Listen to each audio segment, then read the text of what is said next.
So I think we can start. We are 3 minutes into the meeting and we have quite a good number that have joined already. I would like to welcome all of you to this webinar on Kenya's agricultural lime market options, opportunities and economic potential for granulated lime. My name is Mercy Nyambura. I work with IFDC as a soil fertility expert. I'm your moderator for today's webinar. I invite you to participate in this exciting, I would want to call it a learning and interactive session where we'll be talking and advancing on discussions that have happened in our past meetings on lime and soil acidity.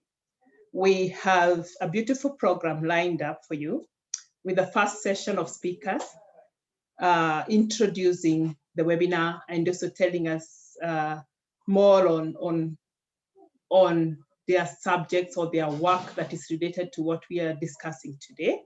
And then we will have an interactive session and then a question and answer session towards the end, and then we will close. So we are looking at sitting together for about 1.5 hours, and I hope you will enjoy the session. In this session, you're going to be muted, and we have 2 boxes that you can make use of to be able to participate in the session. The first one is the chat box, where you're welcome to put in your comments, to put in your contributions, your feedback, anything you want to speak to the people in this meeting about. And the second box is the question and answers box. And all questions should go to that box. If you want to direct the question to a particular person, you can, or speaker, you can put the name of the speaker first before you put the question. But otherwise, just drop the questions there and our speakers will be able to see and respond. Questions will be answered at the end of the session so that we can make the best of the session we have today and of the time that we have in today's session. As we start with the introduction, we can start making use of the chat box by just letting us know who is in the room, who is participating. You can just drop your name and the institution that you are representing so that as we interact and participate, we get to know who is in the room, and some of us can connect and some of us can follow up on that. So without taking much of your time, I welcome you and invite you to participate and listen to our speakers who's prepared a very good session for us to be able to hear from them and hear what they have and the experiences they have around the Kenya agricultural lime market. Our first speaker is Ms. Addison Otieno, who is the CEO of Kenya Market Trust. She's going to take this time to introduce the webinar and also tell us a little bit of the work that KMT is doing, not only around the line, but also in what KMT really does. So Addison, I'd like to give you this opportunity to do your presentation. Thank you. Thank you, Mercy. I hope you can hear me. Yes, we can. Welcome. Great, thank you. So we were expecting the PS, State Department of Crop Development and Agriculture. We're hoping that he will join us too. Chair of the CEC Agricultural Caucus, Honorable Maureen Somo. KFAT Co-Chair, Eustace Muriuki. Deputy Director, IFDC, John Wendt. Chair of ASNEP, Chair of EPSA Agricultural Committee and MD of Elgon, Dr. Bimal Kantaria. General Manager Homerline, Mr. Joseph Alubaka. Farmers Representative, Mr. Ernest Mutai. Members of the private sector and development community, ladies and gentlemen. It is my great pleasure to welcome you all to this meeting as we share the study findings on the market and economic feasibility of granulated agricultural lime in Kenya. According to FIPRA, 14.5 million Kenyans are food insecure. And this number is projected to increase to 63 million by 2030 if we maintain business as usual. Smallholder farmers in Kenya make up 80% of Kenya's agricultural producers, but they struggle with the issue of farm productivity. By their share proportion, they are critical players in enabling the country to achieve food security and better nutrition. Despite high use of agricultural inputs relative to other sub-Saharan African countries, that is fertilizers, quality seeds, pesticides, and others, Kenya's productivity remains low. For instance, Uganda and Ethiopia have twice the productivity of Kenya for maize yields, and South Africa has over 5 times. The million-dollar question, therefore, is why Kenya's productivity remains low for nearly all crops, despite being a high user of agricultural inputs. Some of the factors contributing to this low productivity include poor agronomic practices, which lead to deteriorating soil fertility, knowledge gaps on appropriate farm practices, challenges with extension services. In Kenya, the extension worker to farmer ratio stands at 1 to 1,000, compared to Ethiopia, for example, where we have 1 to 476 thereabout. Now, following in-depth research and analysis to understand the root cause of low productivity, KMP piloted an initiative in Western Kenya aimed at addressing soil health issues. Insights from this initiative highlighted the importance of soil testing and liming in addressing the problem of deteriorating productivity among smallholder farmers. According to CalRO, 65% of the arable land in Kenya is acidic, which impacts crops' ability to absorb nutrients and basically makes fertilizers ineffective. Climate change too compounds the soil health issues. Regrettably, few farmers know about lime, its application and importance, with less than a quarter of the farmers having ever used lime and less than 5% ever having tested their soil. In 2019, we undertook a study on enhancing market access and use of agricultural lime among smallholder farmers in Western Kenya. This study confirmed low levels of awareness of agricultural lime among smallholder farmers. That was about 55%, and usage being at merely 5%. This meant there was a need to increase awareness and to convert this awareness to usage. An important observation from this study was that maize yields increased by over 62% when lime was applied to correct soil acidity, indicating that all factors held constant, an increase in lime use in areas with acidic soil would greatly increase crop productivity in the country. However, one key hindrance to the use of lime among our smallholder farmers is really the bulkiness and dustiness of the existing product.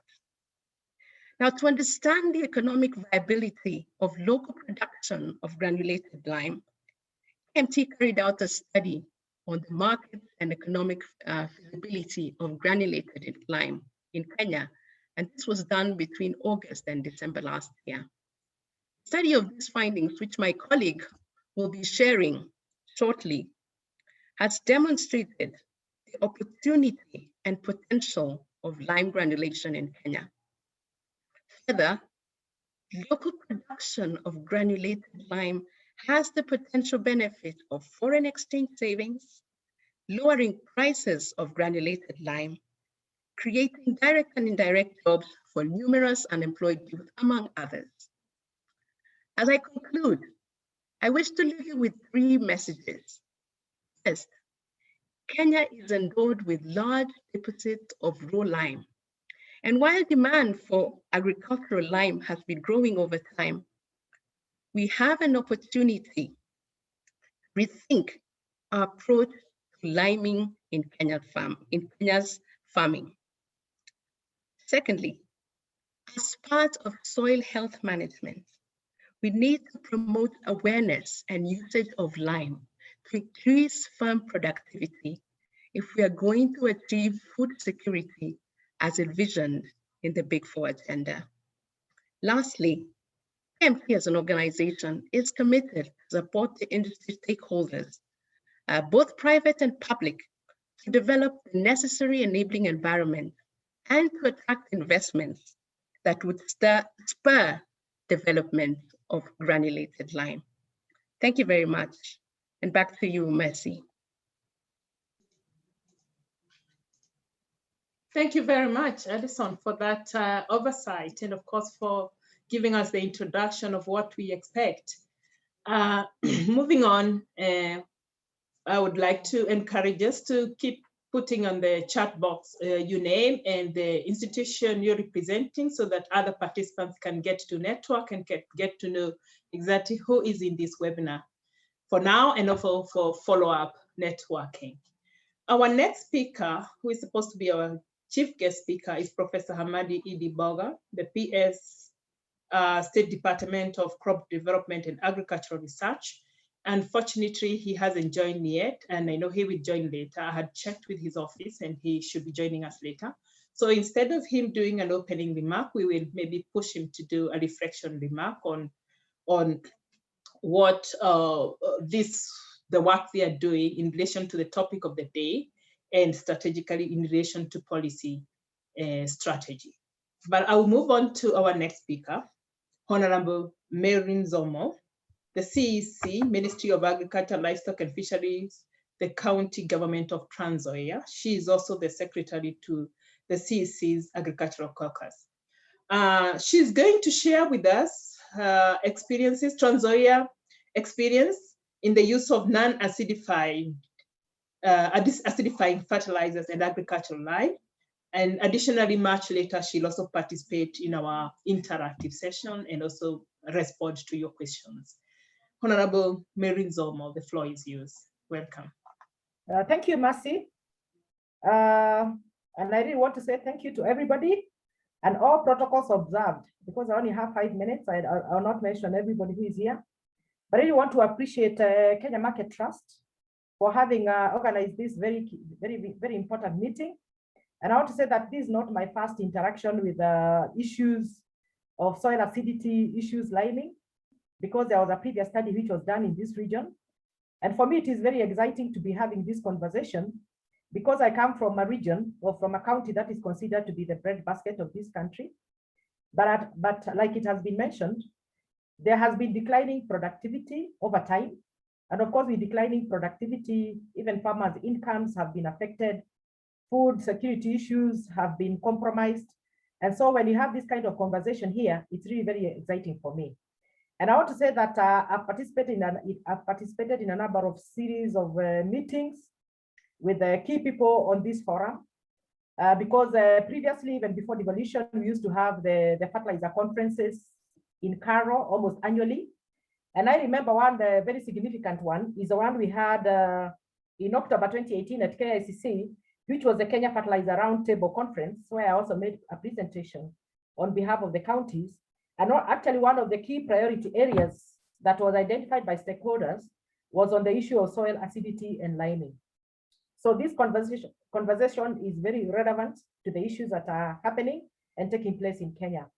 And I said I come from Trans Nzoia County, and I want to say that in Trans Nzoia County, we started addressing the issues of soil acidity way back in 2013, when His Excellency the Governor took over office. And one of the things that he put to task the technical team to address was the issue of the declining yields of maize, because of course Trans Nzoia is renowned for maize production. And by the time we had that conversation, Trans Nzoia was doing just about 4.7 million bags of maize annually, from a potential of 7 million that we used to do in the 80s and early 90s. So we were put to task, and of course we got on the table, and of course we engaged. Initially, we engaged the soil cares, and later on now we engaged the crop nuts, and we did a soil mapping exercise in the county, and of course it emerged that all the sub counties in Trans Nzoia County had soil acidity issues, and that is why we had lost almost 2 million bags, not because of declining land and other production of maize, but just because of the soil health issues. The main contributing factor having been, of course, the soil acidity. So what did we do? Of course, we realized that due to overuse of fertilizer of DAP for a very long time, and we know that DAP is a highly acidifying fertilizer. We went out to look for fertilizers that are, well, less acidifying or non-acidifying for that matter. Somebody told me that we don't have non-acidifying fertilizers per se, but it's just the acidifying factor that differs from one fertilizer to the other. So we embarked on a very ambitious fertilizer subsidy program in the county, so that we could encourage farmers to uptake use of non-acidifying fertilizers. And we started with the Mavuno fertilizers because we were able to team up with the river mining and crop nuts, and they did the soil mapping in our county, that they were able to come up with a formulation that was not only soil specific but also crop specific for our county. So we rolled out the soil subsidy program where farmers would receive Mavuno fertilizer. We did it for 4 years, and after that, farmers were able to appreciate the benefit they were getting from using non-acidifying and balanced fertilizers. And I want to report that during the first year of using Mavuno fertilizer in our county, we moved from 4.7 million bags to 5 million bags in the first season, an increase of almost 800,000 bags. And from there, we did not look back. Even up to now, farmers continue to use balanced non-acidifying fertilizers. Right now, we have, I'm happy that a lot of companies have also come up with the blended fertilizers. We now have Mavuno, we have Yara, we have Baraka, we have Fanisi. And so even if our farmers have a lot to choose from. And that program has been running since that time. And the benefits that farmers have experienced from the use of these fertilizers, in fact, they don't even need subsidy now. Farmers go on their own and they buy the fertilizers. So we are now mainly focusing on the smallholder farmers, actually the vulnerable farmers, who are the ones we are supporting with the subsidy. But of course, the budgets we get as county governments, they are so small, so we are not able to reach out to everybody. But information is power. And from the study that was conducted by KMT in the Western region, of course, one of the issues that emerged was that there was very limited use of lime by smallholder farmers, because fertilizer alone will not correct the soil acidity status. We need to use it together with the lime. So there was a limited use of the lime, mainly due to lack of awareness by the farmers, which we embarked on creating that awareness. And of course, there was also the lack of access to efficient soil testing services, because you realize that for farmers to effectively use the lime, they've got to do a soil testing exercise so that they can even determine the level of acidity in the soil. And there was also lack of information about the liming products that are available in the market. We know that there are a variety of liming products in the market. We have the dolomitic lime, the calcitic lime, we have the agriculture lime, and we realized that farmers did not know the difference between these types of lime. So we embarked on an awareness campaign so that we could encourage our farmers, apart from using the non-acidifying fertilizers, they can also embark on using the lime. And of course, hot on the heels of the exercise that we're doing, there is a report that was launched by His Excellency the President in 2014, which was a national soil mapping report, which was done as a result of a Kenya soil survey exercise that was conducted by Carol. So we've been using that report to encourage our farmers and also to inform our farmers on the best fertilizers that they are supposed to be using. And surprisingly, counties are pretty much pursuing these interventions on their own, because from the national government perspective, despite the fact that that report was launched by His Excellency the President, and there was indication of what type of fertilizers are required in the various regions in this country, the national government continued bringing DAP and CAN to even the National Cereals and Produce Board depots. And we said that was really so much misinformed. And I remember there was one time the government even reduced the price of fertilizer from 1,800 to 1,500. And I remember when we had the fertilizer conference at KICC, I was even saying, I wish the 300 shillings that they had reduced, they had incorporated even one bag of lime for every bag of DAP, because they were anyway distributing DAP, so that the farmer could even go and practice on a small portion of land with the one bag of lime, so that they can appreciate the benefit. So what I want to say is that as county governments, we are really trying. And after Tanzania, Tanzania, we started that subsidy program. Other counties like Bungoma, Kakamega, they learned from us, and currently they are subsidizing heavily the non-acidifying fertilizers. And like I said, right now there are very many in the market, and there are many more players who are coming on. And we would really wish that the national liming exercise, which had been conceived one time, I wish the PS was here because he would be listening to this, had been rolled out, because the idea was conceived on the table, but the rollout was not done. And of course, the blending of the fertilizers with high acidifying effect with lime has really helped, and we would continue to encourage the manufacturers to continue blending the fertilizers with the lime so that they can be less acidifying. And of course, for our farmers, we also encouraging them to use acidity ameliorating practices like manuring. They use the use of products such as black earth, capryl. They are biofertilizers, and they also have other products in the market like Humigold, which farmers can even mix with the fertilizer that they're using, so that they can reduce the acidity in their soils. So I want to say that Kenya Market Trust, we have done a very noble exercise, and these results of these findings, we are really waiting for them very eagerly. And this is something that we are going to embrace as county governments, knowing that of course agriculture is fully devolved, and as CECs we are ready to take up these findings, and using now the private sector, because we have to work with the private sector. We are hoping that commercial investments in promotions, marketing, and distribution, as well as improvements in packaging of the fertilizer, will be pursued by the private sector. And also we are hoping to establish strategic partnerships between lime suppliers and also the soil testing service providers, because this space cannot be government space alone. And as county governments, we are really reaching out to our people. And the options that are available for our farmers, of course, liming is there. And of course, it has been mentioned that previously lime has been available in the powder form. But with the coming on board of the granulated lime, this provides an easier option for the farmers. There is even liquid lime that can also be formulated so that it can be easier to handle for the farmer. And of course, we are also encouraging the private sector-led agriculture extension and demonstrations. We can do demonstrations together so that we can also increase this awareness. So there is really much that we can really do on this space. And of course, it is very important that the farmers appreciate the return on investment from using the lime. This is part of the education that we are doing. And of course, now to promote acceptance among the farmers. And of course, this one part of the granulating the lime is making it easier for the farmers to use.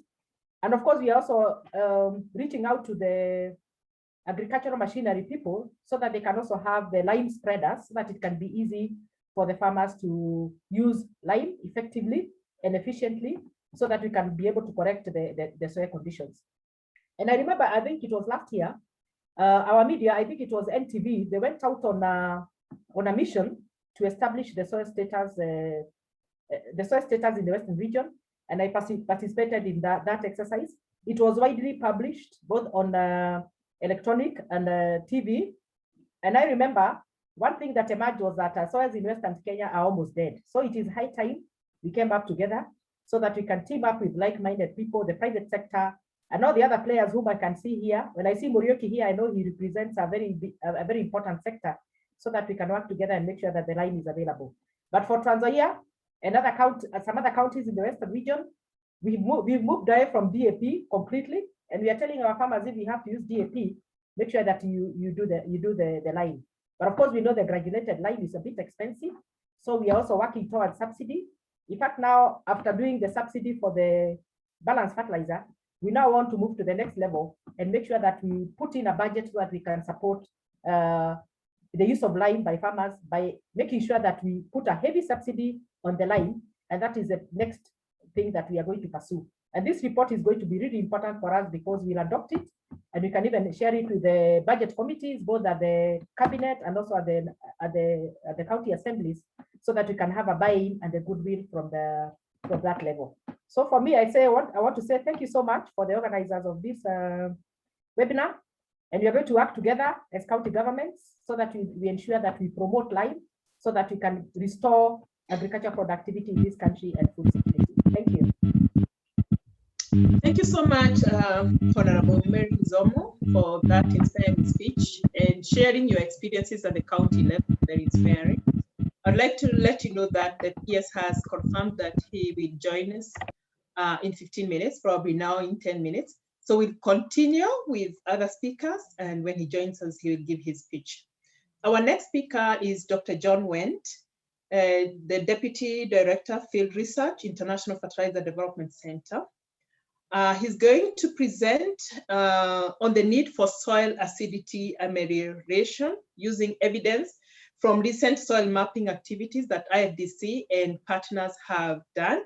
And much later, John, you're also invited to participate in the interactive and question and answer session. Welcome, John. Yes, thank you very much. I have 5 minutes, so I'm going to jump right in here with sharing of some screens.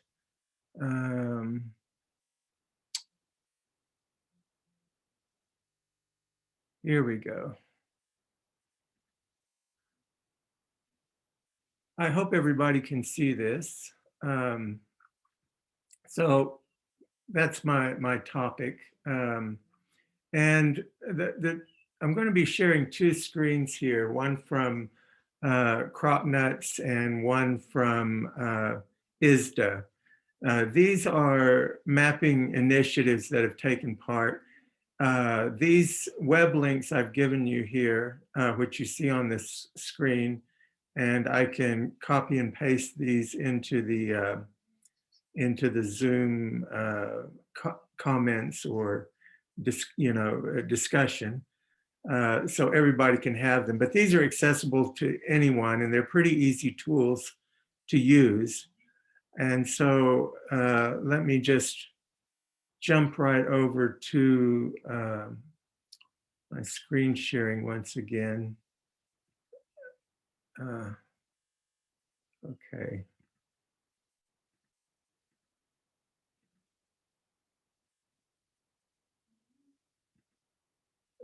Having a bit of a problem with my,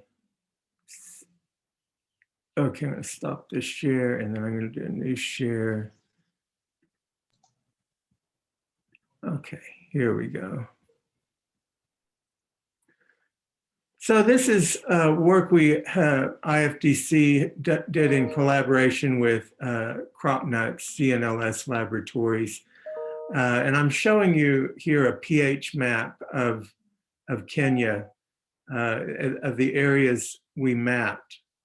There's all of Kenya, and with this tool, you can zoom in on specific areas. All of those black dots are sampling points, and right now we're looking at pH. There's a legend on the bottom left-hand corner that shows the different pH levels. And so you can see there are parts of Kenya which are not so affected by low soil pH, and there's other parts, particularly in Western Kenya, that are very affected. And so this is part of our evidence. Now, if you look at the legend, pH 6 to 7.5 is basically in the safe range. But anything below that, depending on your crop, you're going to require some lime. So there's significant parts of Western Kenya that require lime. I think that's the big message from these maps. I'm going to now switch to the ISDA screen. This is the other mapping link I gave you. And you can sort of put Kenya in perspective now to the rest of Africa. I'm just dragging my area around Kenya, And again, you can see there's a lot of Kenya that is not in a serious pH problem. And I'm just highlighting the colors over on the far right of the legend. So, you know, anything blue, you're pretty much in the safe zone, going into some of the light blues and greens. But once you get below the green, which is all of this area in here, it becomes a problem. And you can zoom in with this map to very detailed levels. Again, now I've zoomed in, so we're looking pretty much at Western Kenya. So you can see Kitale, Mbale, Ngoma, Kakamega, large areas. And you can continue to zoom in on this map right down to a field level. Now, at the field level, you're not getting as much precision. And for example, you can, after you zoom in enough, you may click on an individual field and it will give you like a pH value and the variability of that measurement. So there's some variability, of course, but it's a very good tool for policy because it really helps us to know where is the lime required in Kenya. Hello? Yes. Hello? Yes, hello. Okay. I'm Yes, going. Sorry, John, Professor Hamadi Bogal is trying to join, and I think he's joined. Welcome, Professor. John, you can continue. Okay, I'll just finish up in the next minute here. So getting back to presentation, basically the maps are giving a big picture view, not a field level view of lime requirement. But this macro view is important for knowing where to target liming programs, where to inject policy interventions, and to inform lime companies where to stock their products. It's not good for making lime recommendations at a field level because there are many factors besides pH that influence this, including the crop, soil texture, CEC, which is cation exchange capacity, and other soil properties. So we obviously want to get the big picture, and then when you want to zoom in for individual lime requirements, we need to have a soil test to justify the amount of lime being applied, as it is not a cheap intervention. Okay, that's all I have. Thank you very much. Thank you very much, John, for that insightful presentation and letting us know how Kenya looks in the context of Kenya in terms of soil acidity and also in the context of Africa soil mapping initiatives that have already been done. I think those are important tools, and I would like to let you know that we'll be sharing those tools towards the end of the webinar.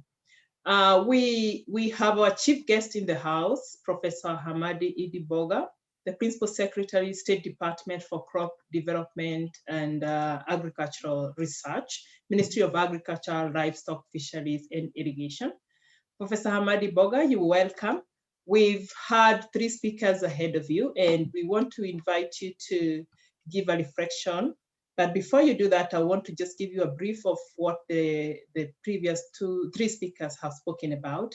We had Honorable Mary Nzomo, the CEC Ministry of Agriculture, Livestock and Fisheries, County Government of Trans Nzoia, and also the Secretary CEC's Agricultural Caucus, giving us and sharing with us Trans Nzoia experience in the use of non-acidifying fertilizers and agricultural lime. Then we had Dr. John Wendt, who has just finished speaking on the need for soil acidity amelioration using evidence from your recent or the recent research on soil mapping initiatives that has been done by IFDC and partners. And he was presenting the map, the context from ISDA and from the IFDC work for Kenya and also for Africa, and sharing on how the soil acidity aspect looks from the two contexts. We started off with Alison Otieno, who is the CEO, Kenya Market Trust, who started us by introducing the webinar and sharing more on the work that KMT, that is the Kenya Market Trust team, is doing and how that contributes to the topic of the day.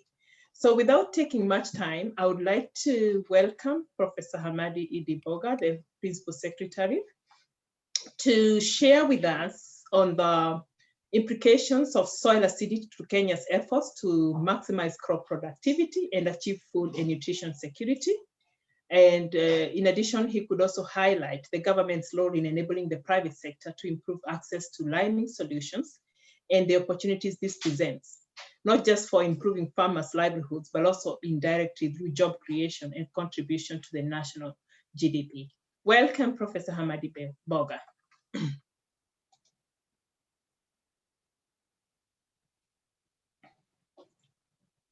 I'm not sure if you can hear us and if you're able to turn on your video and speak. You're muted, Professor Hamadi Boga. Okay.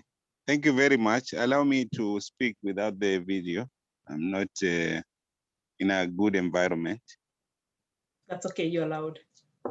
Okay. I think let me applaud the organizers for focusing on soil and soil fertility and soil acidity and other soil issues. I think they are key in a sustainable agricultural production. I listened to Maria Nzomo.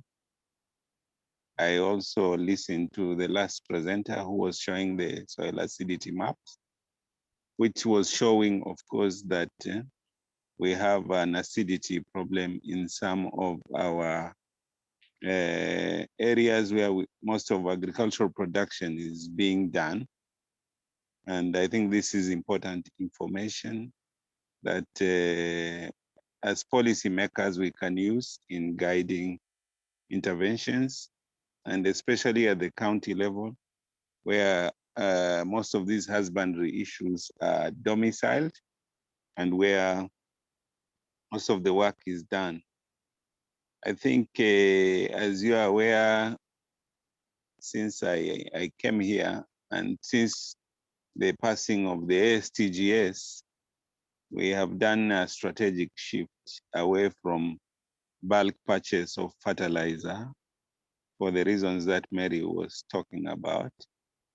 And now we have moved to what we call e-voucher, targeting registered farmers, targeting specific value chains, and targeting a range of inputs, not just fertilizer. Fertilizer is just one of the inputs. So we start with soil testing, seeds, fertilizer, agrochemicals, and post-harvest handling equipment. And this is not just in the e-voucher program, but also in some of our value chain programs, be it NARIG programs, be it KSEP, CRAL. These are the programs in the ministry that are dealing with various value chains. And I think we are still faced with the challenge that a smallholder farmer who we are trying to empower and whom we are trying to raise incomes is still knowledge challenged.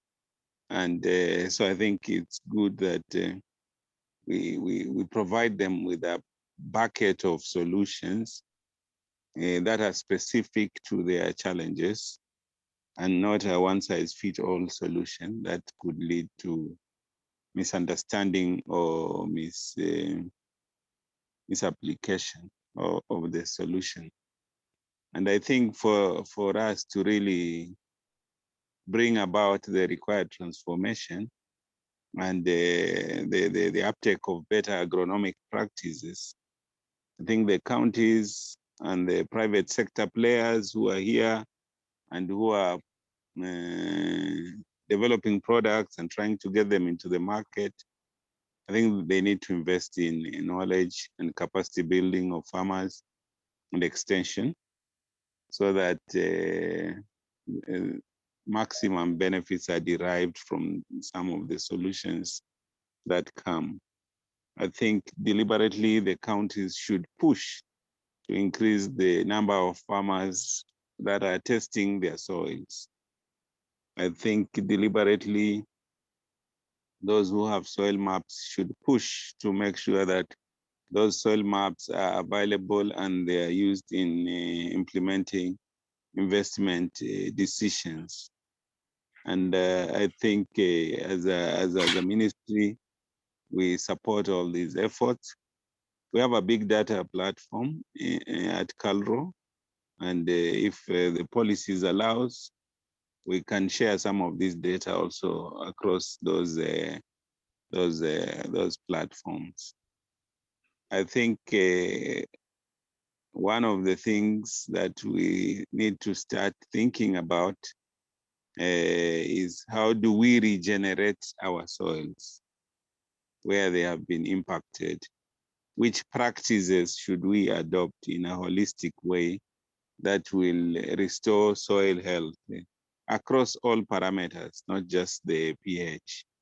And I think some farmers that are innovative, like Stuart Baden out in Athi River, they have employed the conservation agriculture model, basically retaining soil carbon, soil moisture, and helping in stabilizing soil pH and other soil issues. And I think although this model is hard for smallholder farmers, probably because of mechanization, but also because of the knowledge gap. But I think it's very critical that this knowledge comes across. I think largely part of the reason why we have a big yield gap in Africa, in Kenya, is partly because of the way the soil is managed or mismanaged. And I think this is a very critical area of intervention, a very critical space for discussion, especially if we are talking about the low returns that farmers are getting. They can be tied directly to the low yields that they are getting, which can be tied directly to the poor soil health, which is evident across, even from the presentations. So I think we have lots of work to do together to design solutions and products that will help our soil to regenerate itself. And we have a lot of work to push our farmers away from practices that will continue to degrade the soil. As we struggle to feed a growing population, we have to learn the art and skill of feeding more with less, because the reality of climate challenges does not give us room to continue raiding the little that is left of forest land and woodlands to feed a growing population.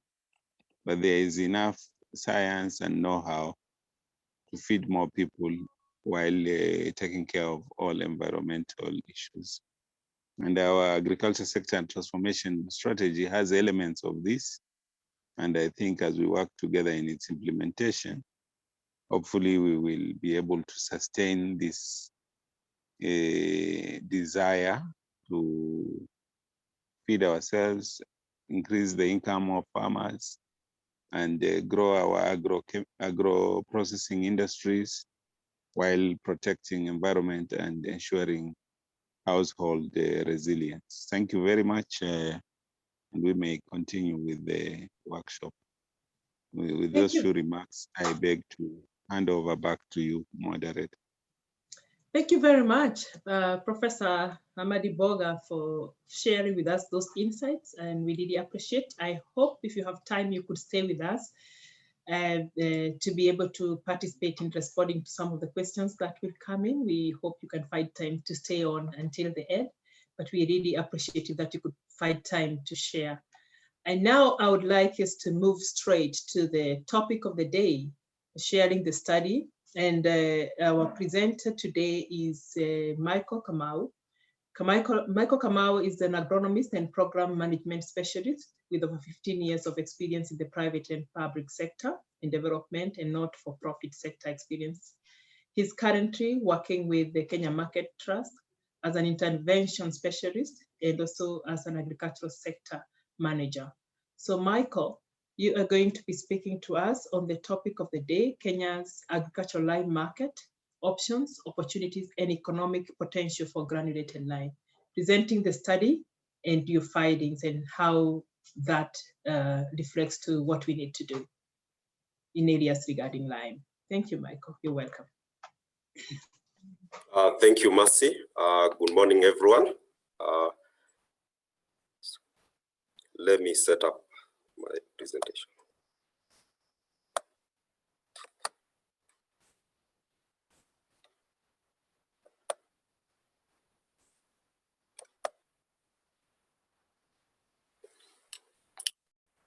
Thank you. To start off, thank you for the previous presenter, because they've talked about agricultural lime and how important it is into the Kenyan agricultural market to improve productivity. Thank you and welcome to this webinar. We are going to explore on the opportunities, options, and also the economic potential for granulated lime in Kenya.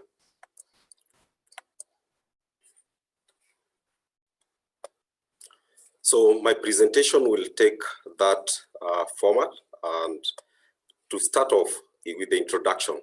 This one has already been talked about by Dr. John, and the previous presenter. One thing is that there are large areas that are affected by soil acidity, in particular in the Western Kenya region, the Mount Kenya region, and also part of the coast. And these areas are the key crop production areas in the Kenyan agriculture. What are the objective of these studies? The market and economic feasibility study for the granulated lime. One area that we started on was that we evaluated both the supply and also the demand side of the Kenya agricultural lime. Because the Kenya agricultural lime, be it the powdered lime or be it the granulated lime, both of them are at the initial stages of market growth. Sorry, Michael, to interrupt. Could you probably center and enlarge the slides so that it's on presentation mode and we don't have to see the two slides and it's more visible, please? Thank you. Sorry.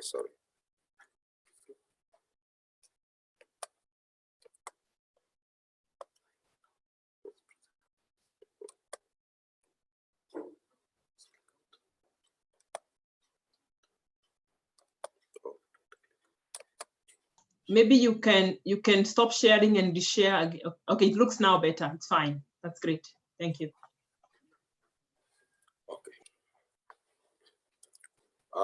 Thank you, and thank you, Mercy, for that.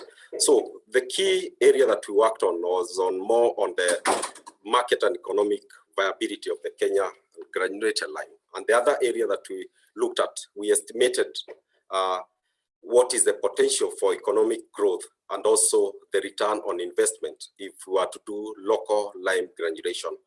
The other area that we worked on was we accessed the policy and also the legal and regulatory readiness for large-scale manufacture of lime. With that, the way we looked at it was more on the market aspect, the market feasibility, and also the economic feasibility, where we did the demand analysis. What are the available products, who are current manufacturing this product, who is supplying, what are the supply gaps in terms of the demand and also the supply. And also we assess the willingness and the ability of the smallholder farmers to pay for the lime. Lastly, the other thing that we looked at was on the economic feasibility. And this one was in terms of the investment needed to start lime granulation in the country, what would be the cost of the investment, what would be the price cost, versus Z, what is imported, and also what will be the revenue and what will be the return on the investment for an investor that is willing to invest in the local lime manufacturing. For us to achieve this, what we did is that we conducted we had both the secondary and the primary data. And for the primary data, we had 817 household interviews. And out of these, we were spread across all the region in 12 counties in the country. In Western Kenya, we had Kakamega, we had Bungoma. In the North Rift, we had Trans Nzoia, we had Uasin Gishu. South Rift, we had Bomet, we had Nyamira in Nyanza and Siaya. Also in Nyanza, we had Kware at the coast. We had Meru, Kirinyaga, and also Murang'a and Nyeri in the Mount Kenya region.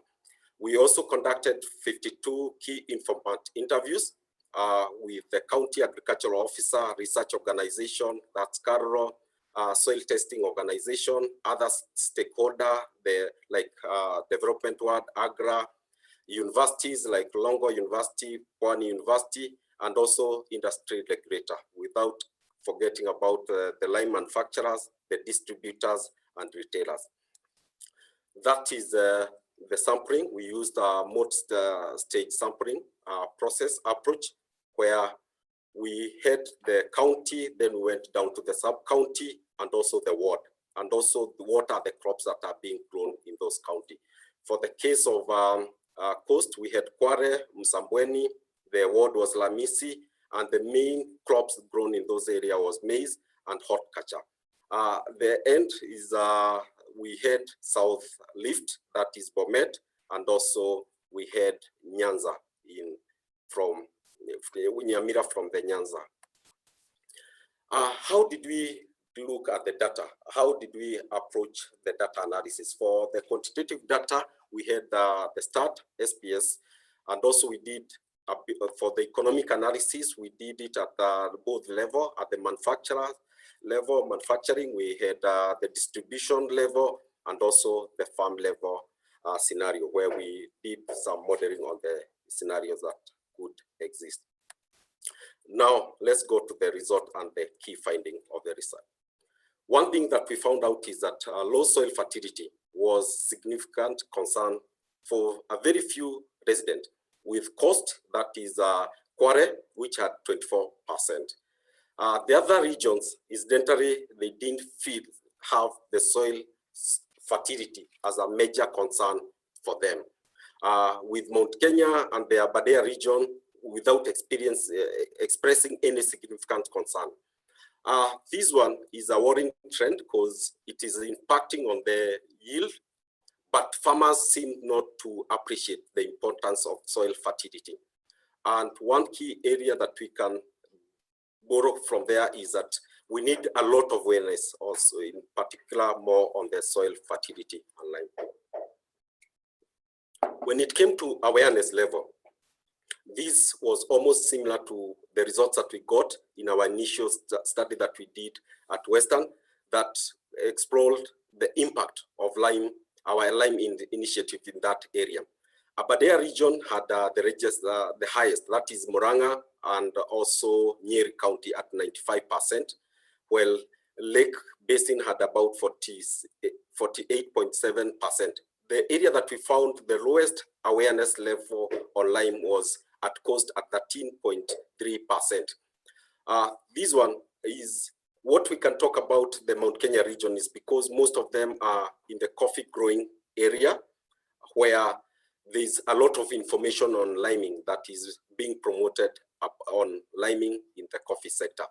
When it comes to North Rift and South Rift, there's a lot of, and Western Kenya, there's a lot of activity on awareness creation that has been going on for the past few years. KMT has worked in those areas for the past almost 7 years now. For lime use, incidentally, even with that high number of farmers being aware about lime, it's very few farmers that tend to use it. About 29% had access to lime, but only 20% would had ever used lime, but with an annual use rate of less than 10%. From our previous study, we found that it was about 7% of the farmer who use lime. The main sources of lime was agro dealers. The other big source was farmer producer organization like cooperative, and also the government subsidy program. To give a good example is that in the South Rift, over 80% of the farmers were able to get their lime from the agro dealer outlet, while in Mount Kenya, in particular in Nyeri and Murang'a, about 57.4% were able to get it from the producer organization. And for government subsidy, it was big in counties that had a subsidy program, like in North Rift, we had some 22% of respondents saying that they were getting it from the government, that is both county and the national government. And so those were the three main sources. Another small source was through the non-governmental organization that were working in lime, and also there are farmers that had gotten it from research organization. When it came to challenges, the PS, Honorable Boga had already talked about that. There's a lot of information gaps in terms of when to apply lime, how to apply it, the amount to apply, and also the frequency of application. And this is an area that KMT is working with other partners like IFDC, Carro, Longo University, and Pwani University, where we have a technical working group that is working on synthesizing the information on lime and to build a liming guidelines and also the liming manual. The other area was availability of lime.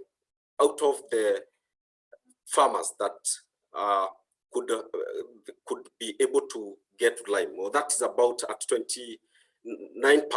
That's still very low for accessibility.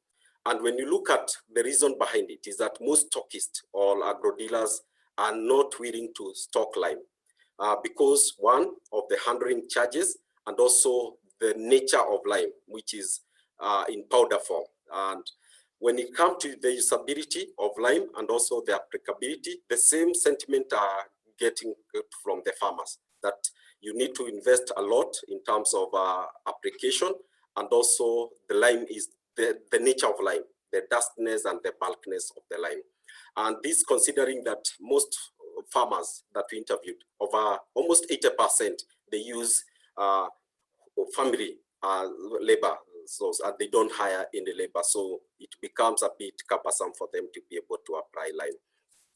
Let's go direct to the market and economic evaluation, which is a key subject for our presentation today. When you look at lime, from the various actors that we interviewed, be it the lime manufacturers, the agro dealers who are buying it, lime is not very expensive. It costs about Kenya shillings between 5,000 to 7,000 per metric ton of lime, which comes to an average of about 6,000 per metric ton. But the key area that was a bit costly is on the handling part of it, where the key component being on transport, which makes about 19% of the gross margin that most of the agro dealers were making, could get out of the selling of a bag of lime. This doesn't also consider the nature of our smallholder farmers, that they will buy their lime and also from the stockist, and they have to do the last mile delivery to their farms, which is about between up to 5-10 kilometers away, and they have to use other means. And it becomes a bit costly to be able to handle lime in that nature. At the farmer level use of lime, we found that the major crops that use lime was maize. And in the Mount Kenya Aberdare region, it was also mainly applied on coffee. There were two major application methods, which is microdosing and also the broadcasting of lime. The quantity applied, it varied across the crops, with coffee having the highest use, which is about 382 kg per acre, and maize with an average of 118 kg per hectare. On other additional costs, depending on the way you intend to use lime, it had an estimated additional cost of between 2,300 Kenya shillings to about 25,500 Kenya shillings, depending on whether you want to buy lime and broadcast it in the whole farm, or you are going to do the microdosing. And in general, is that broadcasting attracted 3 times higher cost in terms of labor cost. When it comes to yield, it is positive for farmers who are using it on coffee. They are getting about 83% increase, and for maize about 62.9% increase per unit area. We had 2 scenarios that we looked at, and this scenario, what was coming is that for different crops and also different application method of lime, it also implies different form of level of economics on lime use. And when it comes to benefit cost ratio, all of them, there was an increase. It returned a positive, that for every investment in lime, then what was coming out is that there was a positive return in terms of use of lime. For maize, scenario 3, which was when lime was used as a microdose, had the highest cost benefit ratio. And when you look at coffee, it was more on lime that had been spread across.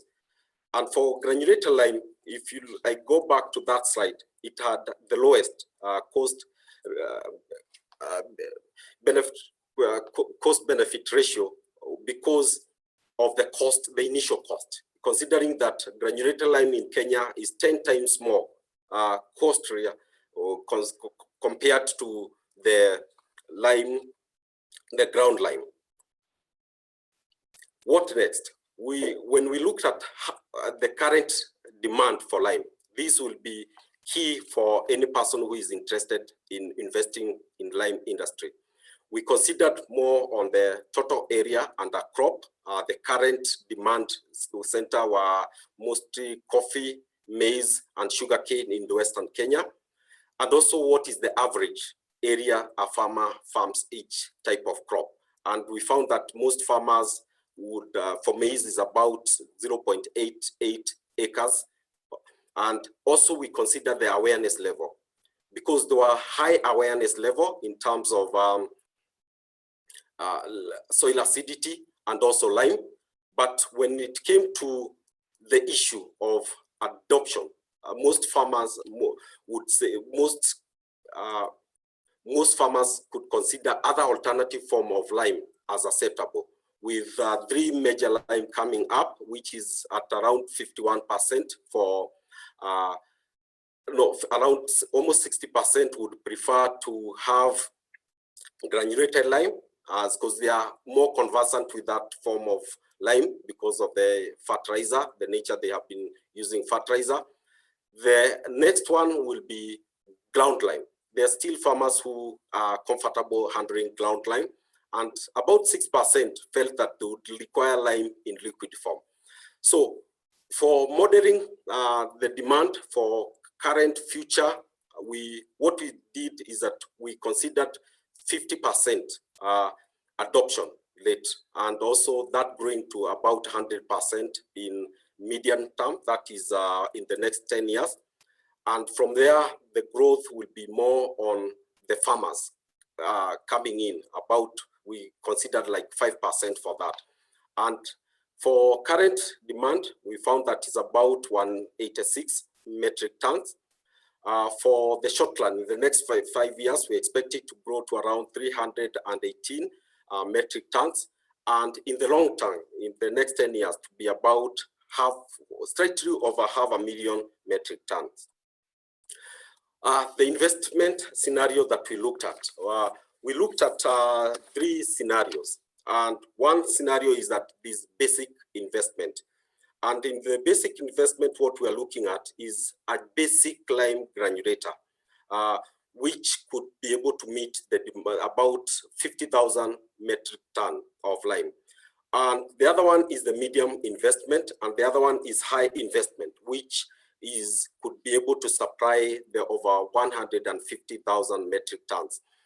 And if you look at those models, that we consider the price that could be the lowest that the farmer could get at it, which is about 6,500 per metric ton, which is well comparable to the current prices the farmers are paying for the ground line.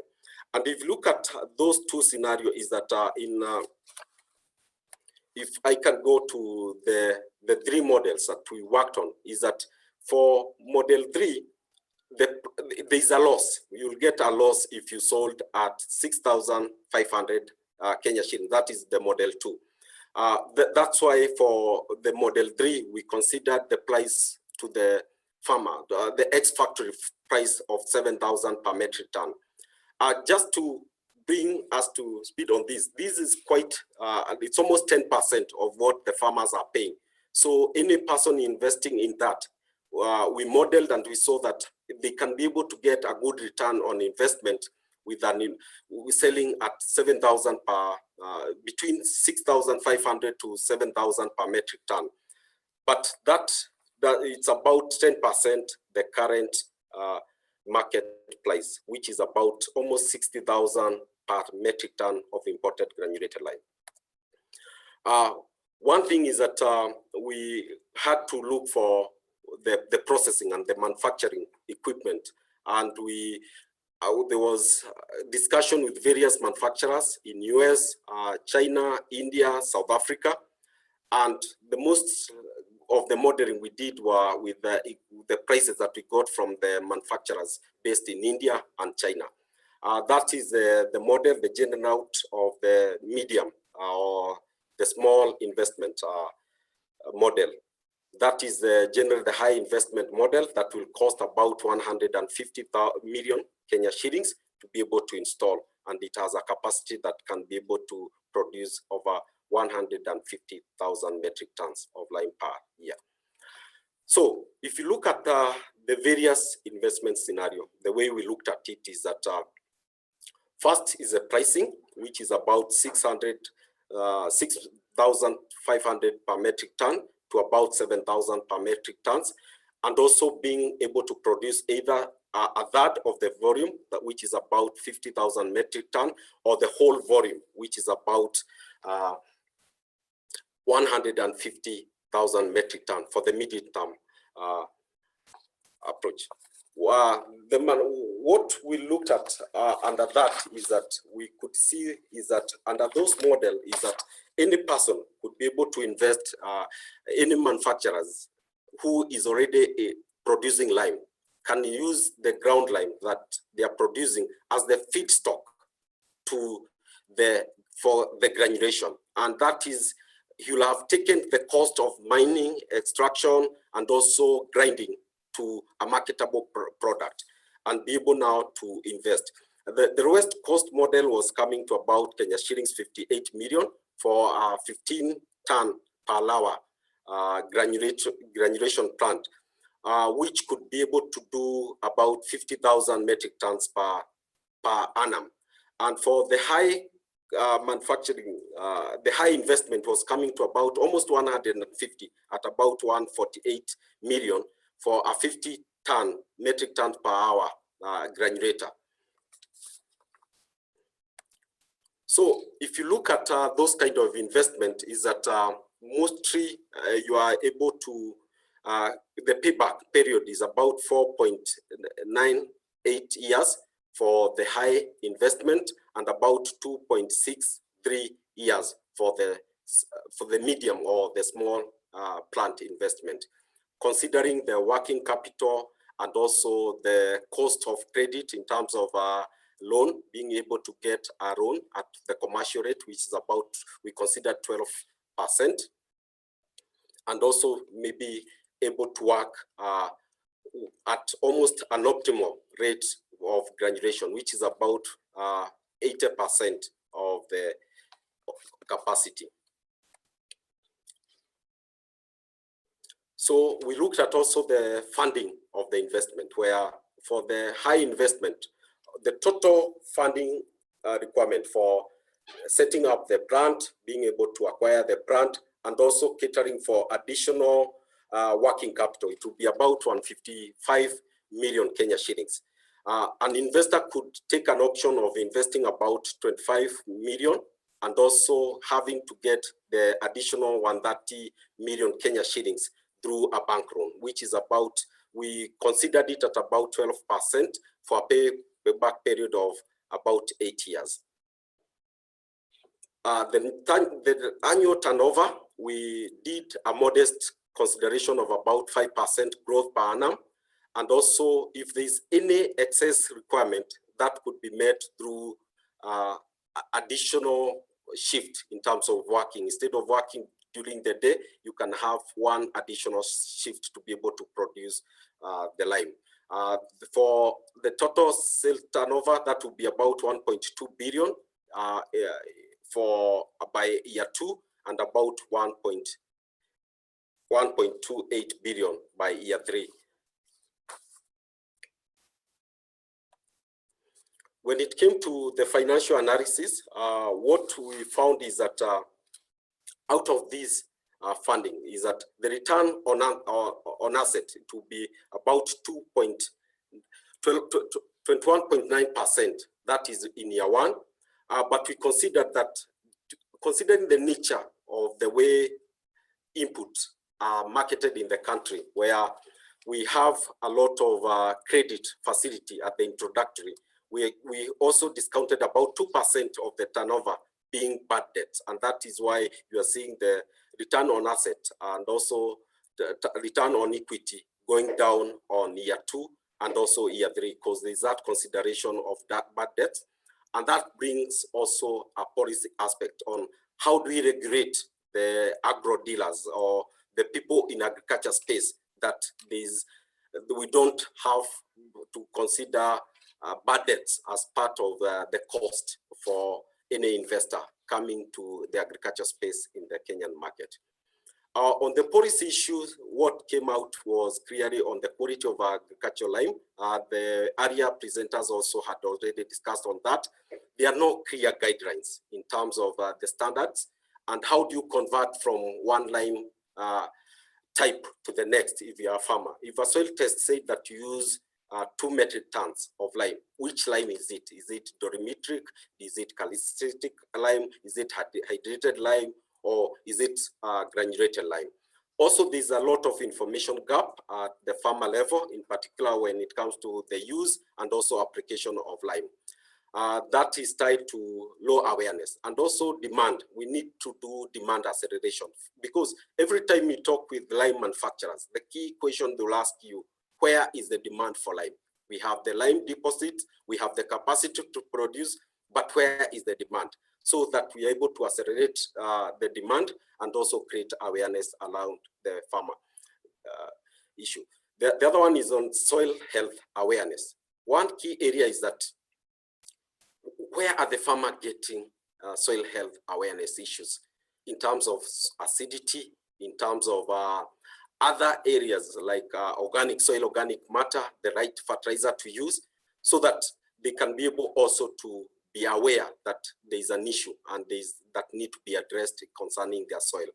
The other one is on low soil testing uptake. I think it's still quite very low at less than 10%. The key recommendation that are coming is on let's enhance farmer awareness.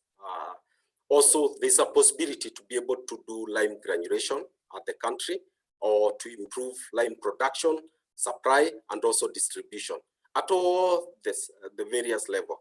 And it's an area that manufacturers can be able to invest, and also the agro dealers can be able to consider investment in terms of handling the lime, storage of the lime, and also being able to sell the lime. But what we need to work on is on the standards and also on the quality. The other area is how do we incentivize the development and also the investment in local glandular lime? That is the production, because there's a lot of saving that we can be able to get out of that in terms of being able to, in terms of foreign exchange, because most of the granular lime available locally is currently imported. And the other area, we can be able to create job and also to improve productivity in the country. On the subsidy, what we found is that there are several types of subsidy approach that are being taken.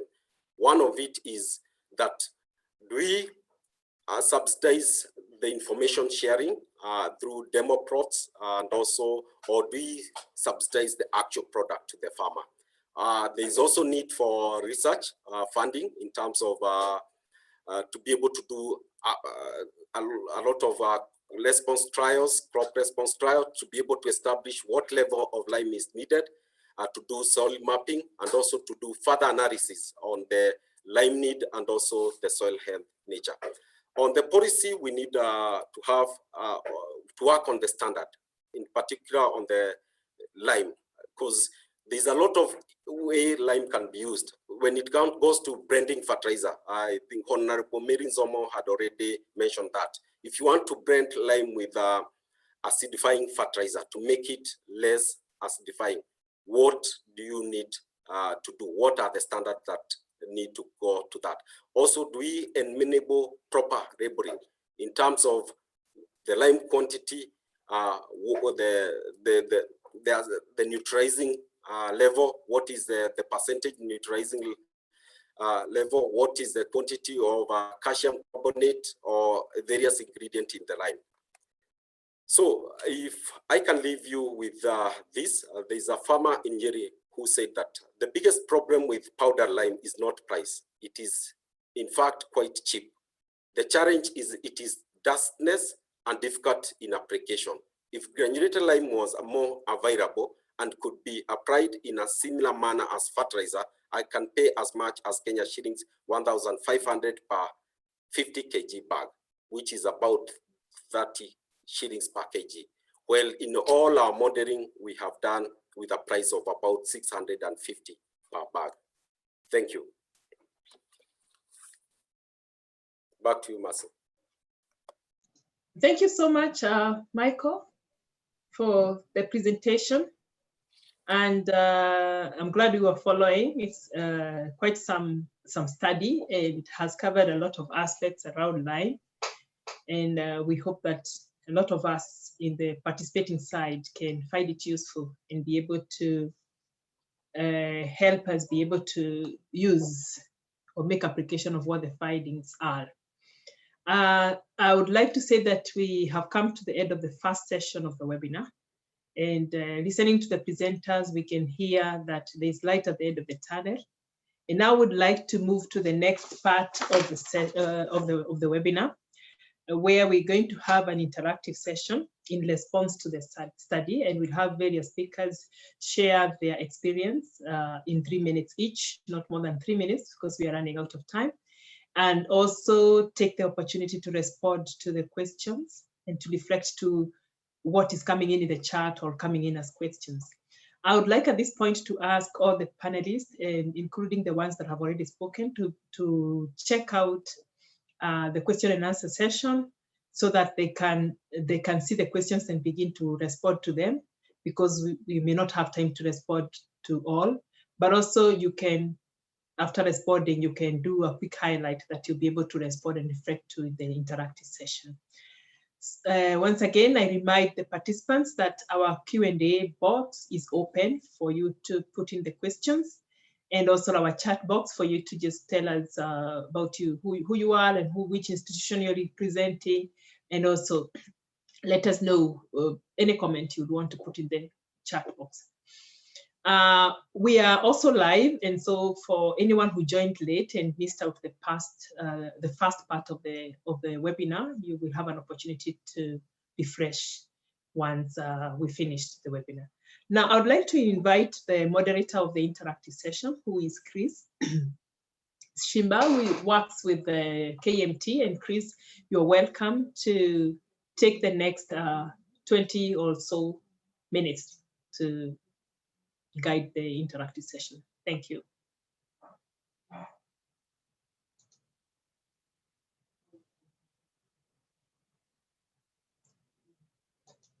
Chris, we can't hear you. Either you're muted Yes, thank you so much, Mercy, and thank you everybody who has been participating this far. We are live, just to remind each and every one of us. So those who are not able to join us on Zoom, they can be able to join us on Facebook Live. At this point, we want to get to interactive session where we want a few of our panelists to be able to respond to the study. And we are going to have 4 presenters who are going to be able to talk to us in response to the study. And we have Dr. Bimal Kantaria. Dr. Bimal Kantaria is the chair of ASNET.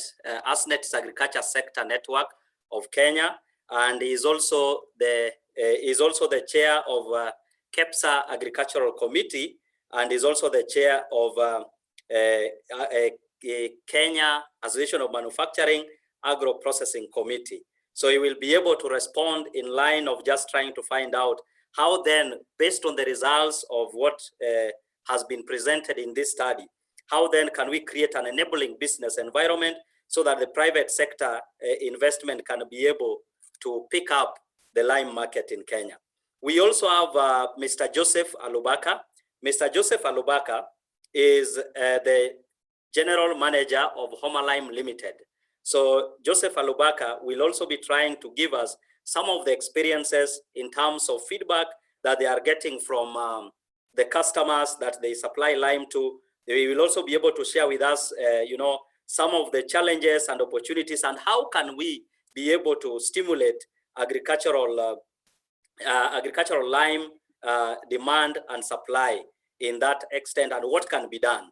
And then we will also have Mr. Eustace Muriuki. Mr. Eustace Muriuki is the chair of Fertilizers Association of Kenya, and Mr. Eustace Muriuki is also the chair, apart from being the chairman, he's also the co-chair of Kenya Fertilizer Platform. And what we will be talking about in this forum will be just to talk about what are some of the latest developments in Kenya's fertilizer industry, and what is the place of non-acidifying fertilizer in Kenya. Then finally, we have Mr. Ernest Mutai. Mr. Ernest Mutai is a farmer who has been using lime for some time now.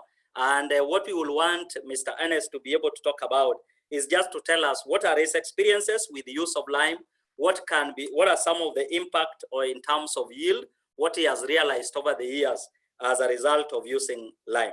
So now, as we start this meeting, I want to start with Dr. Bimal Kantaria. Dr. Bimal Kantaria, listening to what we have presented and what Michael has presented and what the study has presented to us and what has also been said earlier on, what are some of your thoughts? What can the government do to be able to create an enabling business environment so that the private sector can be able to invest in Kenya's agricultural lime? And what could be some of the fears and barriers that you think might also be, might challenge the investment by the private sector? So welcome, Dr. Bimal. Hi, good morning, everybody. And you can hear me? Michael, you can hear me, right? So as I said, my name is Bimal Kantaria. I'm the chairman of ASNET, and also part of the KEPSA and CAM team as well. So I think today's presentation was excellent, to be honest. I've rarely seen such an in-depth financial presentation as we heard today. And I think it sort of gave a little bit of insight on how businessmen and private sector think on investments, which is excellent. And I commend the previous speakers on doing such a great job. And of course, Honorable Zomo and of course, my friend PS for giving an insight into how government thinks as well. Overall, it's not a question of do we need lime? Of course, the question is, how do we get lime into farmers' pockets? And I'm happy that Kenya Market Trust is talking about granulated lime rather than the broadcast lime, which we all know is extremely difficult. It's dangerous to people, farmers' health. And that's why a lot of farmers are shying away from using sort of broadcast lime. I mean, it has residual effects, it's bulky, it's, it flies in your face. It's not a nice thing. So the question now is, as private sector, do we invest in a granulation plant? And you can see the investments are huge, 150, 200 million shillings is a cost of an investment. The only way that you can justify to a businessman is of doing that much level of investment is there a demand? And I think that also is a question that you've all posed. How do we increase the demand so that private sector companies, particular companies like Elgin or Maya or ETG can now invest in a granulation plant? And I think that is now the central question is how do we do that? And I'm happy that Honorable Zoma and PS Boga have talked about their e-voucher program. Of course, that's very important. I know Lime is in it. We're also trying to raise awareness. Excellent. The government has done a lot of stuff in terms of investment allowances. They give 100% accelerated depreciation, which is now reduced to 75%, which is good enough for us. And of course, you can offset any investment against your profit. So I think in terms of what the overall treasury stuff, I think that's all going well. We need to look at a county level where county governments need to spend a little bit more time on educating and investments in proper soil management. And I think a lot of counties are doing. You heard about Trans-Nzoia, we know about Kiambu and some of the good counties, but I think that needs to be rolled out in all the other centers. Private sector also needs to do a little bit more investment in soil testing facilities, which I think some of us are doing already.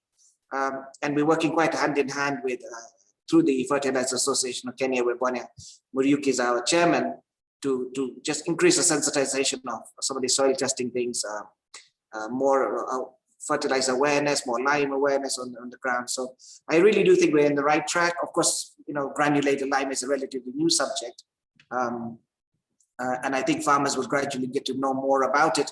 But these kind of forums where we're working with government and development agencies like Kenya Market Trust, I think working with private sector will really be an excellent teamwork. And I commend all of you today for bringing the awareness up. So as far as I'm going, I think that's about enough. I think we have a couple more speakers after me. And I want to thank all of you, particularly Kenya Market Trust and the government for raising the awareness of where we are right now. And I think the only way is up. So we're right with you in terms of private sector investment and all the other bodies. Thank you very much indeed, Bwana Kamau. Thank you, Dr. Bimal. And we are glad that as a representative of the private sector, the agricultural sector network, you are seeing the value of this and you can be able to add a voice. And so we want to really appreciate you for that. Later on, we'll also come back to you because there will also be questions that will be directed directly to you as the representative of the private sector. So hang on, we will be coming back to you. Now to Joseph Alubaka. Joseph Alubaka, you are the managing director, the general manager in charge of Homa Lime Limited. And you've been supplying lime, you are manufacturing lime, and you understand clearly what happens within the lime market. Maybe just by a way of showing us, what are some of your experiences in the manufacture, the sale of lime? What are the challenges and opportunities that as manufacturer you will bring up and you will be able to talk about? And also in terms of feedback, what are the feedback looking like from the users of lime and within the supply chain? What are some of the thoughts that you could share with us around that?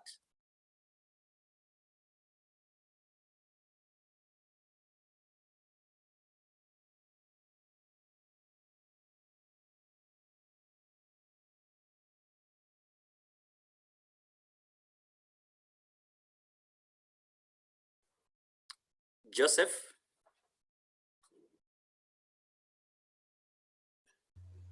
Hello? Yes, Joseph, you can. Are you hearing me?